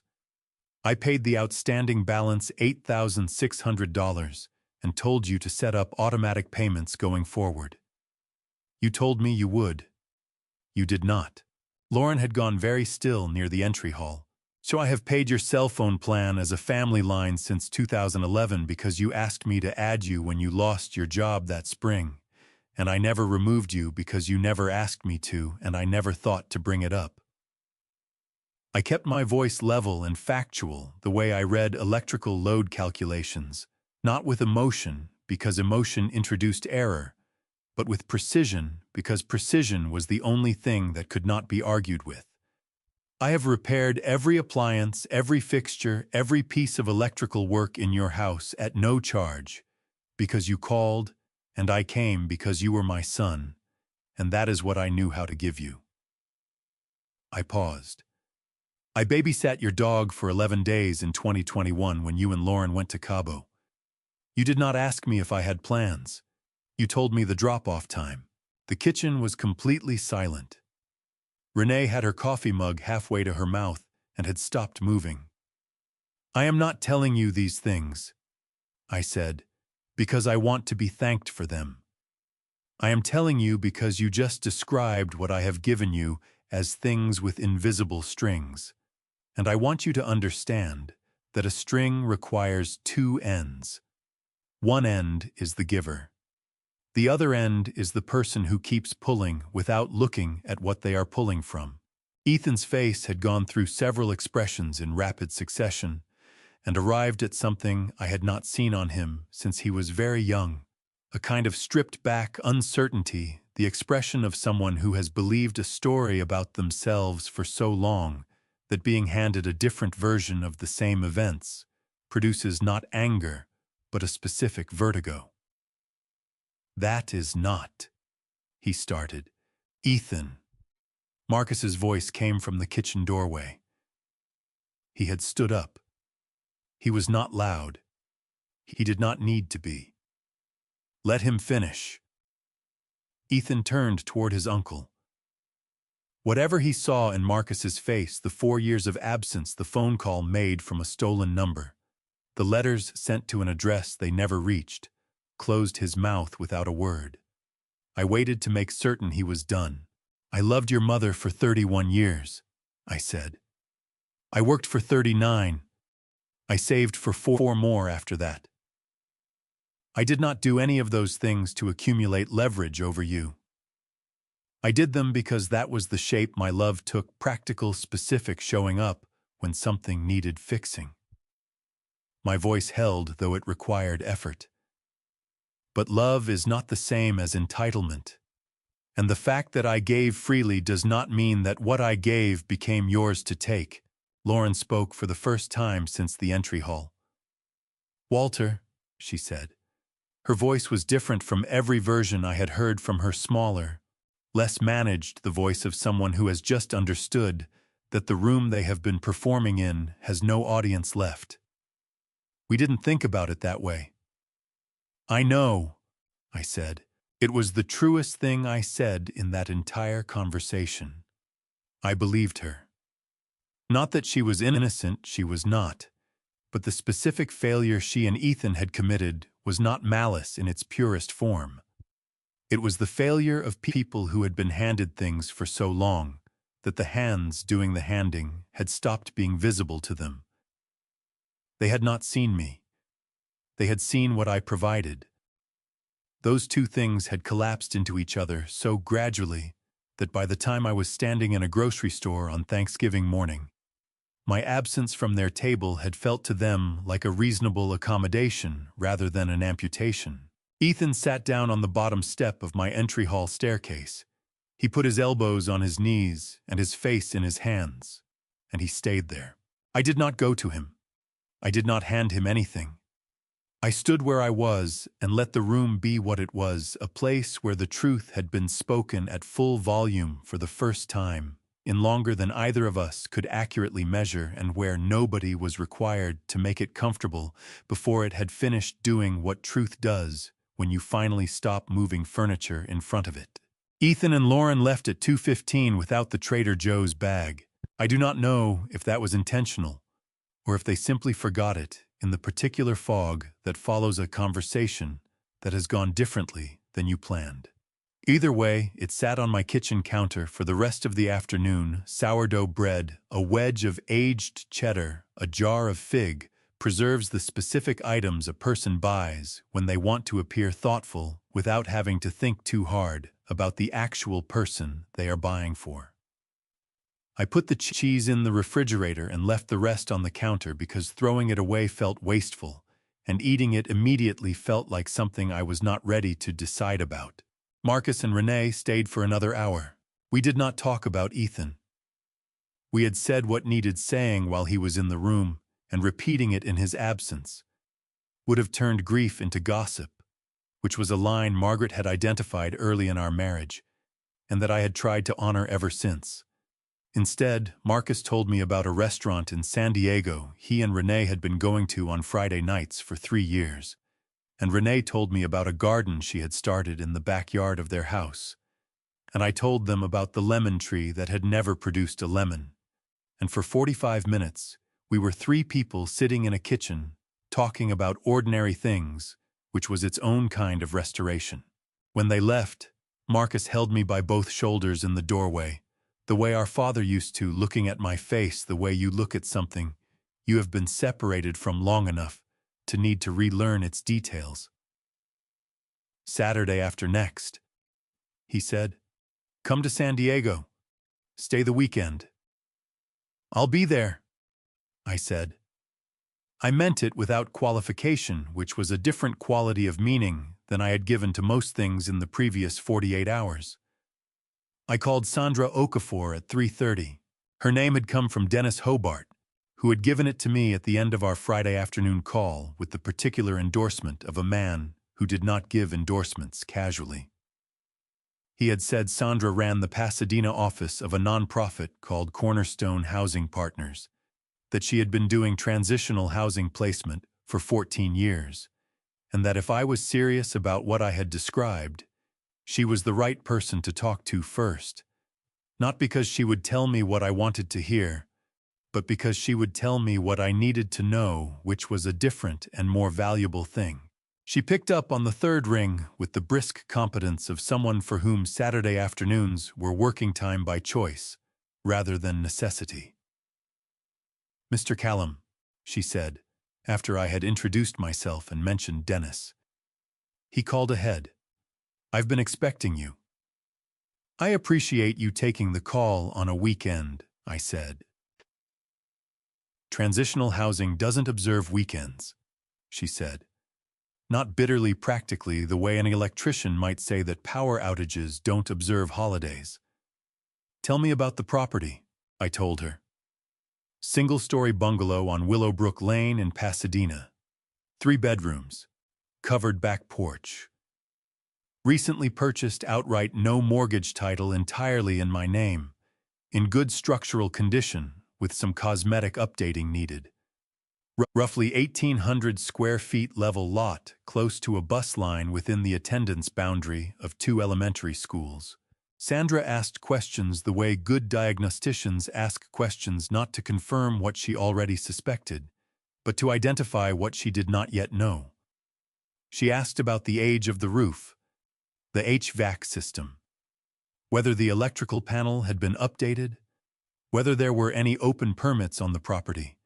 She asked whether I had a timeline in mind and what my expectations were regarding my own involvement going forward. I answered each question directly. The roof was 11 years old, with a remaining useful life of approximately 8 to 12 years, depending on weather. The HVAC had been serviced 6 months before purchase and was functioning correctly.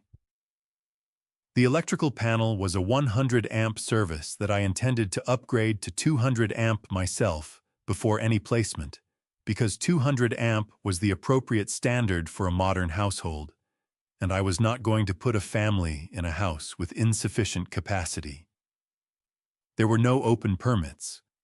My timeline was flexible, but my intention was firm. The electrical upgrade, Sandra said. You'd do that yourself. I'm a licensed electrician, I said. 39 years. I have kept my California license current because I was not ready to stop being useful in that specific way. A brief pause. Most donors write a check, Mr. Callum. I know, I said. I've written checks. They don't feel like anything. Another pause, longer. I heard her moving, the sound of a chair adjusting, papers shifting. Cornerstone operates what we call bridge placements. A family comes to us from temporary shelter or an emergency housing situation. They have income potential, one or both adults are employed or actively job-seeking, but they lack the combination of savings, rental history, and deposit funds that the private market requires. We place them in a stable property for 9 to 12 months. During that period, they work with a case manager, rebuild savings, and establish the rental history they need to qualify for permanent housing independently. The owner retains title, I said. It was not a question. Dennis had explained the structure, but I wanted to hear her describe it. The owner retains title throughout, Sandra confirmed. We execute a long-term use agreement, a formal contract between the property owner and Cornerstone that specifies the terms of our use of the property, our responsibilities for maintenance and tenant management, and the conditions under which the agreement can be modified or terminated. You would receive regular reports on the property's condition. You would not receive rent. The placement is subsidized through our funding, but you would maintain full legal ownership and all associated tax benefits. What happens to the family after 12 months? I asked. Ideally, they move into permanent housing they have qualified for independently, she said. That is the goal. Our placement success rate for families who complete the full program is 73%, achieving independent permanent housing within 6 months of program completion. A pause. The other 27% require additional support. We do not abandon them. We adjust. I stood at the kitchen window while she talked. The lemon tree was catching the late afternoon light in a way that made it look more productive than it had ever been. Margaret would have pointed that out. She would have said the tree was finally earning its place by looking beautiful in November, which she would have argued was more than most things managed. I want to ask you something, I said. And I want you to answer it the way you would answer a question from a colleague, not from a donor. All right, Sandra said. Is there a risk that doing this, using a property this way, is something I'm considering? Because I'm angry at specific people, and this feels like the opposite of what they wanted. The pause that followed was the pause of a person taking a question seriously. Yes, she said. That risk exists. It exists for every donor who comes to us following a family conflict, a divorce, a death, a falling out of some kind. Reactive generosity is generosity. It still houses families, but it does not always survive the anger cooling. Another pause. The question I ask in those situations is whether the decision makes sense after the anger is gone. not instead of the anger after it. I thought about Diana Mercer's firm handshake. I thought about Noah's sneaker with the separating sole. I thought about the question he had asked in a voice so careful it sounded like a child who had learned not to assume, is it really real? It makes sense after, I said. Then let's schedule a site visit, Sandra said. I'd like to see the property before we go further. Are you available Tuesday morning? I'll make myself available, I said. I wrote down the time she gave me on the same notepad Margaret had used for grocery lists in the same block handwriting I had used for 11 years of my own lists on the page, directly after the one I had carried into Ralph's on Thanksgiving morning. The page that still had cranberry sauce written on it in my own hand from a holiday that had become something I had not expected and could not have planned, and would not, looking back at it from where I was standing now, have chosen to undo. I drove to Willowbrook Lane on Sunday morning before the neighborhood was fully awake. That was intentional. I had learned over 40 years of job sites that the best time to assess a space, honestly, was before other people arrived, to fill it with their expectations of what it should become. An empty room at 7 in the morning told you things about itself that it would not tell you at noon, with a contractor walking through making notes on a clipboard and a client asking about paint colors. The light was different. The sounds were different. The room was only itself without the overlay of what anyone intended to do with it. I parked in the driveway and sat for a moment with the engine off. The brick path to the front door was still the same narrow strip I had walked 11 times since the purchase, twice with Ethan and Lauren, twice with my real estate agent, the rest alone at various stages of the transaction. The frost that had edged the lawn during the weeks I was finalizing paperwork had given way to the particular dry December chill of Pasadena mornings, cold enough to see your breath, but not cold enough to constitute genuine hardship, which was one of the things Margaret had loved about this part of California, and one of the things I had stopped noticing until she was not there to mention it anymore. I unlocked the front door and stepped inside. The house smelled the way empty houses smell. Not unpleasant, just neutral, the absence of the specific combination of cooking and laundry and the particular human occupation that turns a structure into a place where someone lives.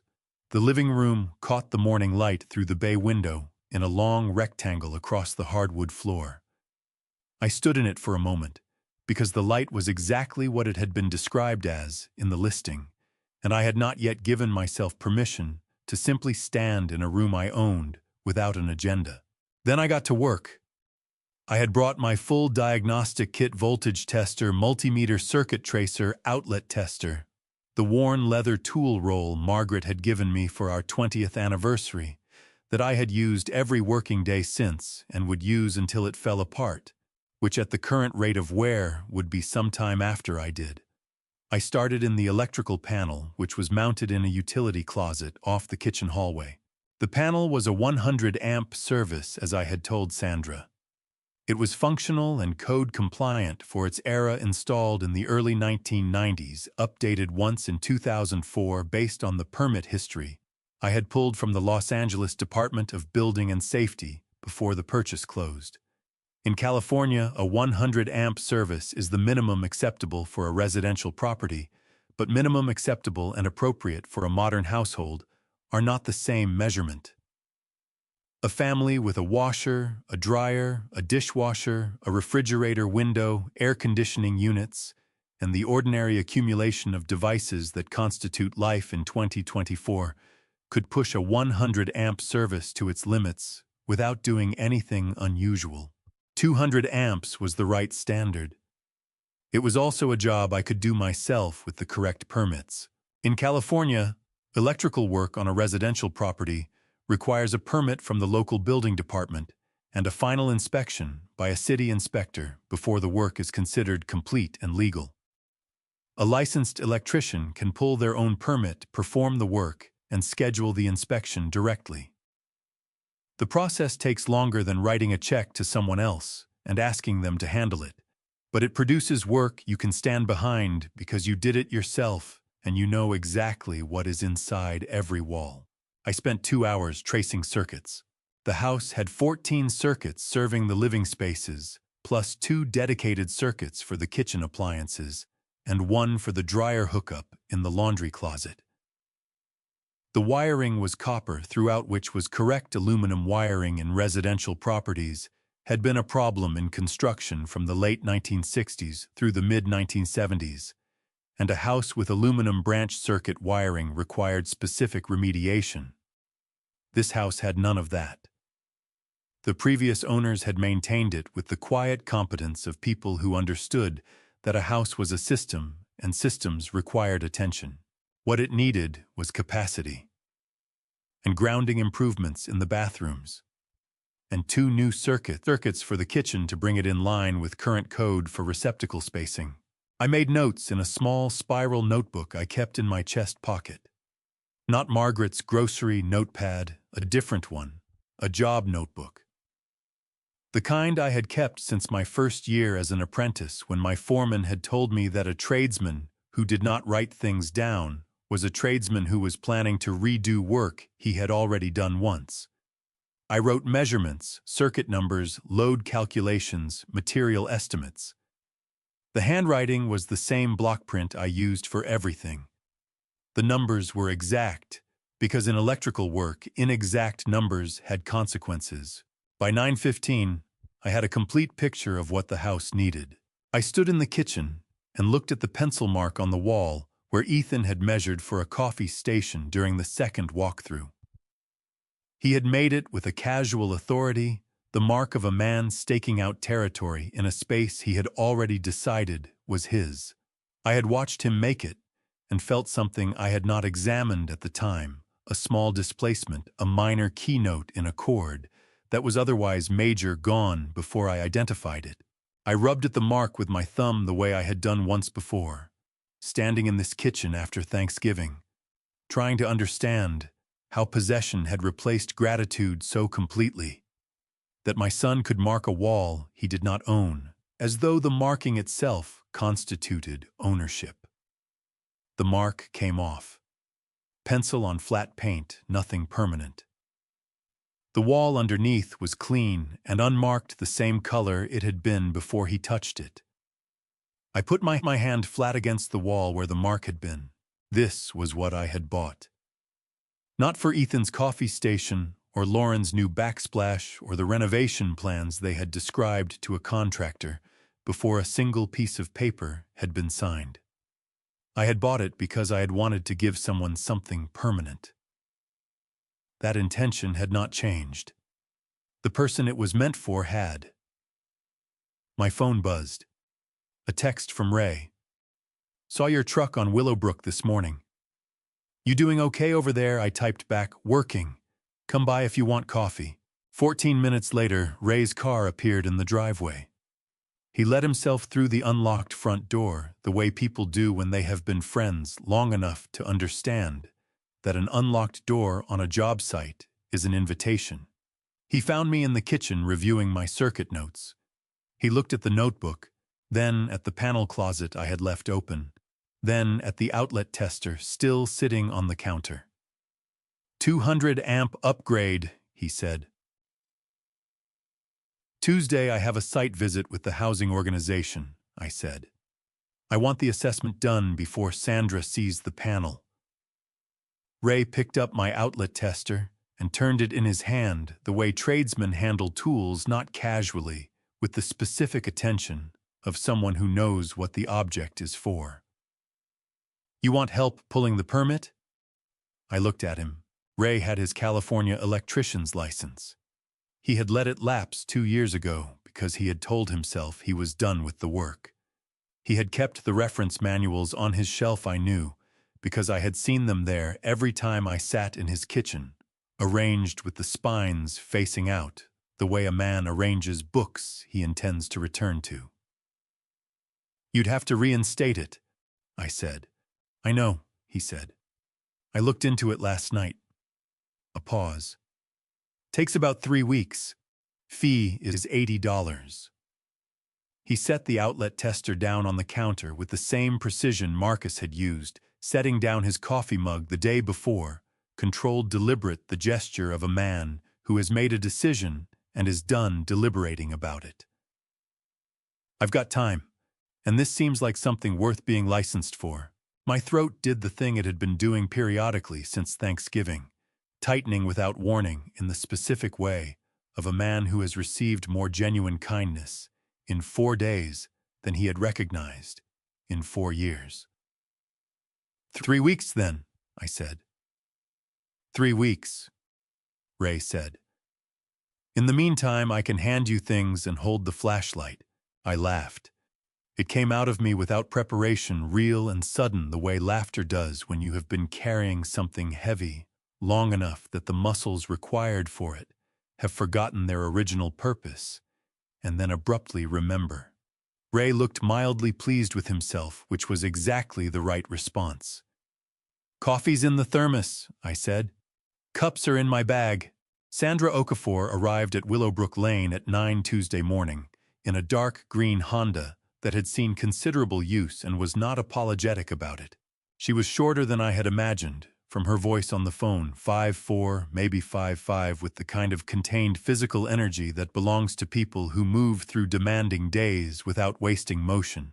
She wore a practical wool coat over a collared shirt and carried a leather portfolio that had the worn corners of something used daily for years.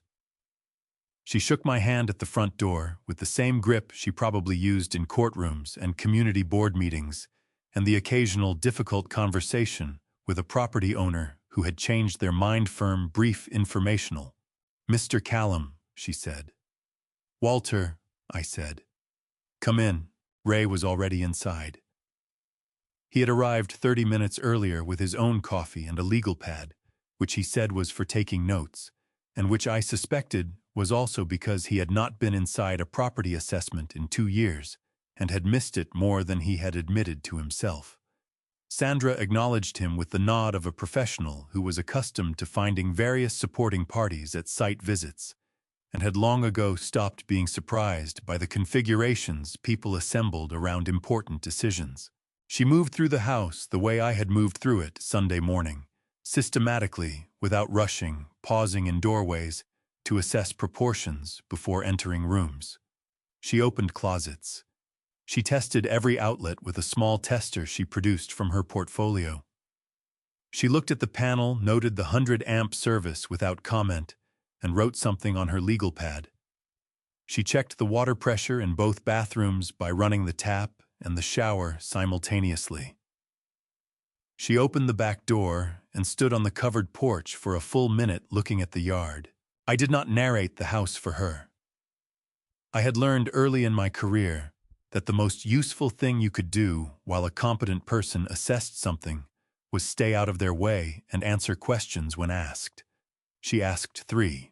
Was I aware the hot water heater was approaching the end of its expected service life? Yes, I had noted it, and planned to replace it before any placement. Was the back fence the property line, or was there additional land behind it, property line confirmed by survey? Had I identified the scope of the electrical upgrade? Yes, and I handed her my circuit notes from Sunday, which she read with the focused attention of someone who understood what she was looking at. She looked up from the notes. You wrote these yourself? Sunday morning, I said. She looked at Ray. And you're helping with the permit and the work.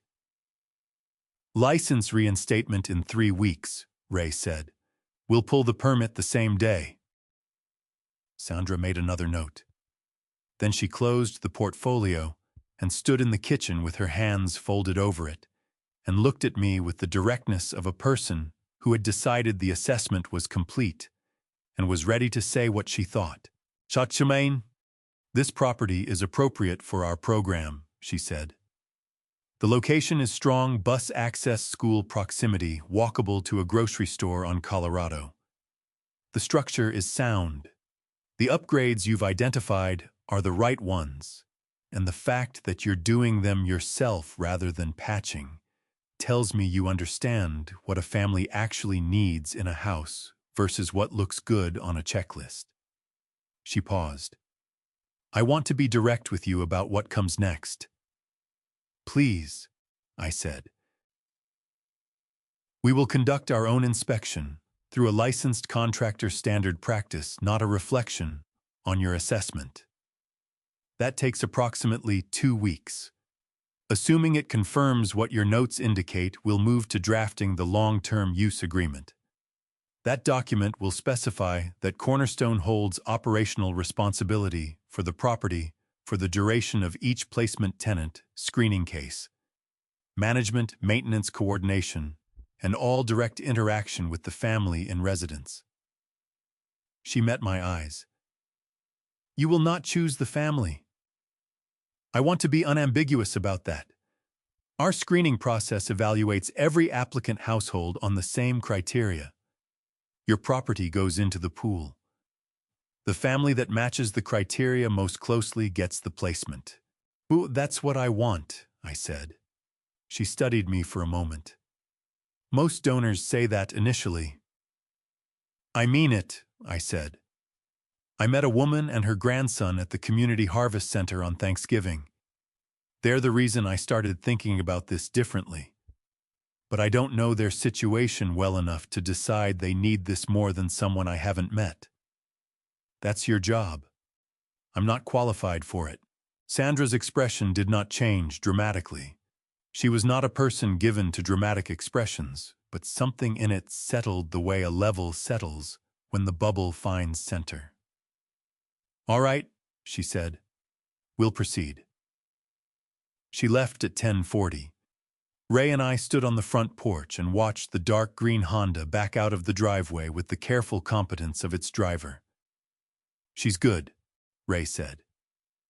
Yes, I said. My phone rang at 2:17 that afternoon. Ethan's name on the screen no longer produced the complicated, anticipatory dread it had carried for the previous 5 days. It produced something simpler, the flat recognition of a number I knew, and a conversation I was prepared to have or not have, depending on what was on the other end of it. I answered. Dad. His voice was different from Saturday. The rawness that had been underneath his prepared warmth was closer to the surface, now less managed. I need to talk to you about something. Go ahead, I said. A pause. There's a payment that came through on my credit card. A balance transfer I set up through your account 18 months ago. Another pause. The automatic payment from your account didn't process this month. I had known this call was coming since Saturday afternoon, when I had logged into my online banking and systematically removed Ethan's name from every linked account, automatic transfer, and authorized user status I had accumulated over 11 years of what I had called helping, and what I now understood had functioned as an unconditional subsidy. The credit card balance transfer had been Ethan's idea. He had explained it as a smart financial move, moving high-interest debt onto a lower-rate instrument, using my superior credit score as the qualifying factor. I had agreed because the explanation had sounded reasonable, and because I had been in the habit of agreeing to things that sounded reasonable when my son proposed them without examining the habit itself. The automatic payment won't be processing anymore, I said. I removed the authorization last Saturday. The silence on his end lasted long enough to have a shape. Dad, that payment is $4,300 a month. I know what it is, I said. I've been paying it for 18 months. If it doesn't process, the account goes delinquent in 30 days. His voice climbed slightly. My credit score, Lauren's credit score, this affects both of us. I understand the mechanics, I said. Then you understand that this would... He stopped. Started again. You can't just pull that without warning. I thought about Thanksgiving morning in the grocery store. About a phone call that had ended my expectation of sitting at my son's table with 9 words delivered in a voice that found the decision practical. About the difference between warning and consideration, and the specific direction in which both had consistently traveled in our relationship for longer than 18 months. "Ethan," I said, "I'm going to say one thing and then I'm going to let you handle this." He was breathing audibly, waiting. "You have a job," I said. "Lauren has a job. You have a house I helped you buy and a car I helped you keep, and 11 years of financial scaffolding that you have been standing on without looking down to see what it was made of." I kept my voice level. "The scaffolding is coming down. Not because I want you to fail. Because you are 38 years old, and I have been treating you like someone who could not stand without it. And I think we have both been wrong about that for a long time." A long pause. "What are we supposed to do?" he said. Not angry now. Something more undefended than anger. "Call the lender," I said. "Explain your situation. Ask about hardship arrangements. They have them most credit issuers do, and a borrower who calls proactively before a payment is missed is in a significantly better position than one who waits for the delinquency." I paused. "You're a sales manager, Ethan. You know how to make a phone call and negotiate terms. Use what you know." I ended the call. Outside the kitchen window, the lemon tree caught the afternoon light the way it had on Sunday, optimistic and unproductive, and entirely itself. I put the phone in my pocket and went back to my circuit notes. I went back to the Community Harvest Center on the first Saturday of December, without a bakery box and without a plan. I had looked up the volunteer schedule Thursday evening, 9 to noon Saturdays. I drove to Washington Boulevard at 8:50, parked in the same spot as Thanksgiving, and walked through the front door as a man who had some time and wanted to use it usefully. The coordinator handed me a form, a name tag, and disposable gloves. Supply room. Donated winter clothing, sorted by size. I spent 90 minutes organizing coats and children's snow pants into bins labeled with masking tape, which was precise enough work to keep my hands occupied, while the rest of me processed the week I had just lived through. At 10:30, I heard Noah before I saw him. His voice carried from the common area at the volume natural to 8-year-olds, twice what most rooms required. He was explaining to someone why fractions had been designed incorrectly and what he would have done differently. The explanation had the passionate specificity of a grievance that had been carefully prepared. I stepped out of the supply room. Diana sat at a corner table with a library book and a coffee, the posture of a woman who had learned to find stillness in whatever surrounded her. She looked up and recognized me. Noah stopped mid-sentence about numerators and said, "You're the cake man."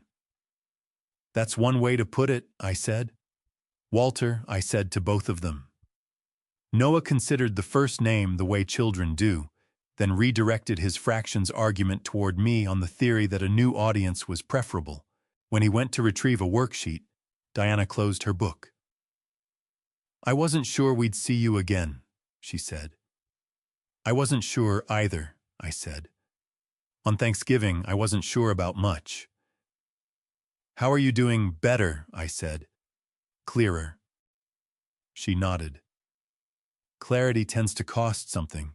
Noah returned and spread his worksheet across the table with territorial confidence.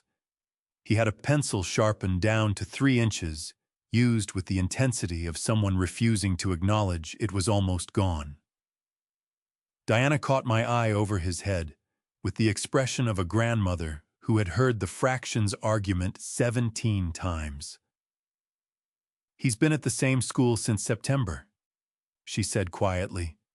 "Same teacher, same cubby. Before that, we moved 4 times in 14 months. I thought about what Sandra had said. A stable address. Not beautiful, not spacious. Stable. The kind where a child's backpack is in the same place in the morning it was the night before. 31 years at Huntington Hospital." Diana said when I asked what she had done before. "Pediatric ward. Retired in 2019, the building sold in 2022. New owner raised rent 60% in 12 months. My savings weren't built for that. She said it plainly without asking me to feel anything specific. My daughter is working through some things. Noah is with me, which is where he should be. There's a housing program called Cornerstone Housing Partners, I said. Transitional placements, stable housing 9 to 12 months while families rebuild. I have a property they're evaluating. I looked at her directly. I'm not telling you this as a promise. The program makes its own decisions. I've asked them specifically to keep me out of the process. But it might be worth asking your caseworker about applying. Her hands went still around the coffee cup. You're the owner, she said, not a question. Yes. She sat with that for a long moment, deciding what it meant and what it did not mean, whether the distinction I had drawn between telling and promising was real or polite. If the program selects us, she said finally, it would be because we qualified. Yes, I said, exactly that. Noah looked up from his worksheet with the satisfaction of a child who has argued with mathematics and won. Walter, he said, testing the name. Are fractions ever actually useful in real life? I thought about load calculations, wire gauge ratios, the precise fraction of an inch that determined whether a fitting sealed or wept for 3 weeks. Constantly, I said. I'll show you sometime. He returned to his worksheet. The current was running in the right direction. Ethan chose a coffee shop on Lake Avenue called Provisions. Halfway between our houses, neutral ground, the tactical preference of someone who had run out of home advantage. He was already seated when I arrived. Back to the wall facing the door. A coffee in front of him he was not drinking. His hands were around the cup, the way hands go around something when they need something to hold. I ordered at the counter and sat down across from him. The credit card lender agreed to a hardship arrangement, he said. Reduced minimum payment for 6 months. I called them like you said. Good, I said. Lauren found a second consulting project. We're managing. He looked down at his cup, then back at me. I've been thinking about what you said Saturday, about the scaffolding. I didn't know it was scaffolding. I knew you helped us. I didn't think about the structure of it, what it meant that it was always there. His jaw worked briefly. That's not an excuse. I'm just trying to tell you what I actually understood versus what I should have. It was the most honest thing he had said to me since before Thanksgiving. I noted it without performing a reaction, because performed reactions to honesty teach people that honesty is a performance rather than a requirement. I hear you, I said. Is there any version of this where we come back from it? He asked. As a family, that depends on what you mean by coming back, I said. You want the relationship restored to its previous configuration. I am telling you that configuration is not something I am willing to restore. Not to punish you. Because it was damaging to both of us and neither of us understood that until 10 days ago. So 40 years of being your son means nothing. One Thanksgiving, I said, and 4 years of isolating me from my brother. 8 months of asking neighbors whether I was cognitively declining. 11 years of financial support you described to coworkers as the old man finally doing something useful. The Thanksgiving was not the cause, Ethan. It was the point at which I finally understood what I was looking at. He pushed back slightly from the table. You're never going to forgive me, he said. I already have, I said. He looked at me with open confusion. But forgiveness is not the same as restoration, I said.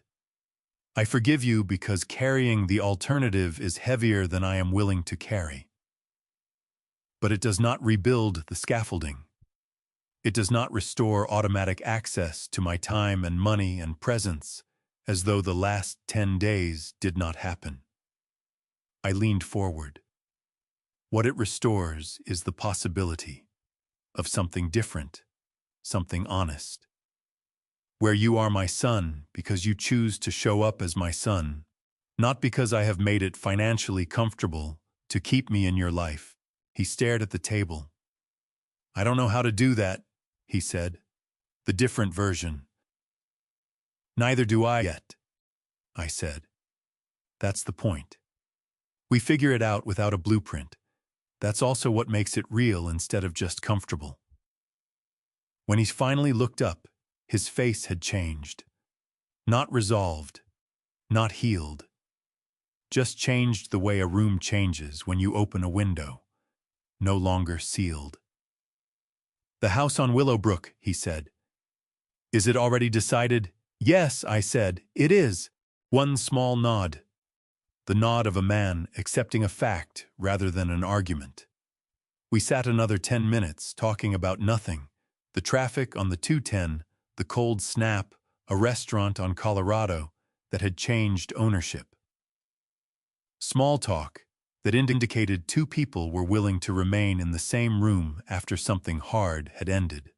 I paid for both coffees on the way out, because some habits take longer to examine than others. Dennis Hobart called on the Thursday before Christmas to tell me the long-term use agreement had been fully executed. 23 pages. Both parties signed, notarized, filed. The title to Willowbrook Lane remained entirely in my name. What I had signed over was not ownership but use. The organized, supervised, case-managed use of a house I still owned by families, selected through a process I had deliberately kept myself out of. Dennis told me to call if anything came up. I thanked him and hung up before he finished the sentence. Then I called Ray. He picked up on the second ring with the alertness of a man who had kept part of his attention near the phone all morning without admitting it. Agreements executed, I said. A brief pause. Then we're working tomorrow. We started at 7 Friday morning. The December air had the quality Margaret had called good working weather, cold enough to be honest, not cold enough to punish you for being outside. I thought about her every time the air felt like that. I had stopped trying not to. Ray was already in the driveway when I pulled up his truck loaded with conduit and wire and the 200-amp panel we had ordered from the supply house on Rosemead Boulevard. He was looking at the roofline the way tradesmen look at a structure before they begin finding the logic of the building, before introducing their own. We worked without needing to talk much. That was the specific pleasure of working alongside someone who knew their trade. The job itself became the conversation. By noon, the old panel was disconnected, and the rough work on the new service entrance was underway. We ate sandwiches on the covered back porch. Ray had brought them in a cooler without mentioning it, which was the kind of thing Ray did. The December sun hit the porch exactly the way the listing had described. Sandra called this morning, I said. Inspection report came back clean. Program is moving to placement evaluation. Families being screened now. Ray looked out at the yard. Diana and the boy. I don't know, I said. I asked Sandra not to tell me who applied or where they rank. If they're selected, I'll know when the placement is announced. If they're not, someone else needed it more. That's the right outcome. You believe that? He asked. Not skeptically, genuinely. Yes, I said. I believe it. Ray folded his wax paper into a neat square the way a man does when the habit has become part of who he is. Then he looked at me directly. Margaret would have been proud of this, he said. Not the house specifically. The way you handled all of it. She used to tell Carol you were the most capable man she'd ever met, but that you had a blind spot about what you deserved. Spent 30 years trying to fix it and wasn't sure she'd made a dent. My throat tightened in the specific way it had been tightening since Thanksgiving. A man who has not cried in front of another person in 6 years and is not going to start now, but whose body retains its own opinion about what is worth crying about. She would have chosen the kitchen backsplash herself, I said, and told Sandra it was a suggestion. Ray laughed. And Sandra would have thanked her and done something completely different. And Margaret would have respected that enormously, I said. We went back inside and finished the work. At 4:30, I stood in the utility closet and looked at the new 200-amp panel on the wall where the old one had been. Same wall, same closet, different capacity, more room for what the house would be asked to carry. The streetlights came on along Willowbrook Lane one by one as we loaded the trucks unhurried, certain the way a neighborhood announces that the day has ended and the people inside have turned their lights on and life is continuing in all its ordinary directions. Sandra called on the second Tuesday of January at 8:43 while I was replacing the hot water heater at Willowbrook Lane. I wiped my hands on my work pants and answered. The placement panel completed its review, she said. The family selected for the first placement is Diana Mercer and her grandson Noah. They ranked first on every qualifying criteria. I want to be transparent, I knew you had met them. I reviewed their file against the next 3 ranked families. The gap was significant. They would have ranked first regardless of your prior contact. I sat down on the edge of the bathtub because my knees had made a decision without consulting me. Thank you for telling me that, I said. Move-in is scheduled for the first Saturday of February, Sandra said. Is the property ready? Hot water heater done by noon today, I said. 200-amp service certified. Ray repaired the back gate last weekend because the hinge had loosened, and he said he wasn't leaving it like that. A brief silence I had come to recognize as Sandra's version of warmth. It always was in good hands, she said. You just had the wrong people in mind for it. After the call, I sat without moving. The supply line dripped onto the utility closet floor with the patient indifference of water following gravity, regardless of what else was happening. I thought about Diana's hands around her coffee cup going still when I mentioned Cornerstone. I thought about Noah and his 3-inch pencil and the way he had said my name like a test he had decided to run. I was not angry. The anger had done its work and left behind something quieter, not peace exactly, but the specific clarity of a man who has stopped arguing with what happened and started deciding what to do about where he is. I finished the hot water heater and went back to work. Move-in day was the first Saturday of February, and I spent it at Ray's kitchen table drinking coffee and not driving to Willowbrook Lane. That required more deliberate effort than I had expected. I knew the move-in was scheduled for 10 in the morning. I knew Sandra's case manager would be there. I knew the program provided a basic household kit, bedding towels, kitchen essentials, because Sandra had described it during our second call. I knew all the things I needed to know, and none of them required my presence to be true. At 10:17, my phone buzzed. A text from Sandra. Family is in. Everything went smoothly. She wanted me to tell you the lights in the tree were the first thing her grandson noticed when they pulled up. I read the message twice. Then I set the phone face up on Ray's kitchen table and looked at it. Ray topped off my coffee without asking. He had read the message from where he was standing. He did not say anything, which was exactly right. I thought about Noah noticing the lights.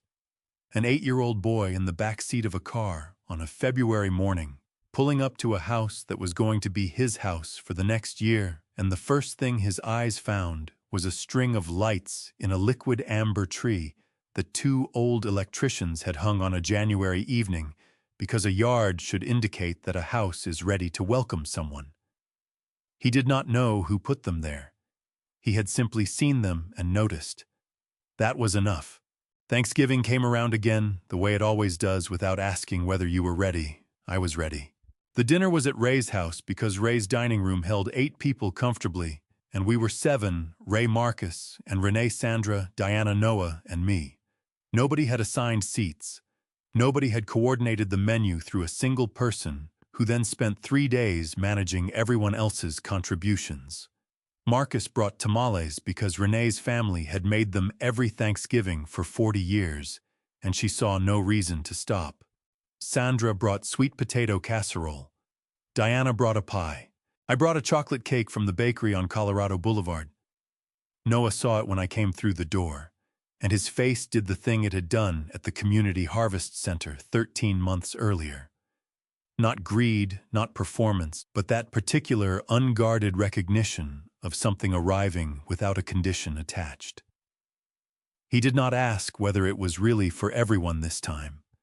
He already knew the answer.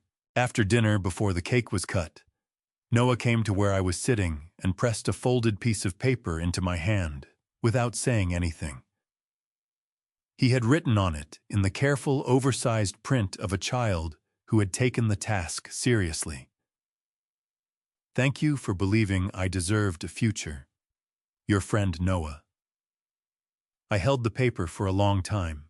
A year ago, I had stood in a grocery store holding a cake for a table that had decided it was easier without me. Tonight, someone had set a place for me before I arrived. Not because I had organized anything. Not because I had paid for anything. Not because I had made myself necessary.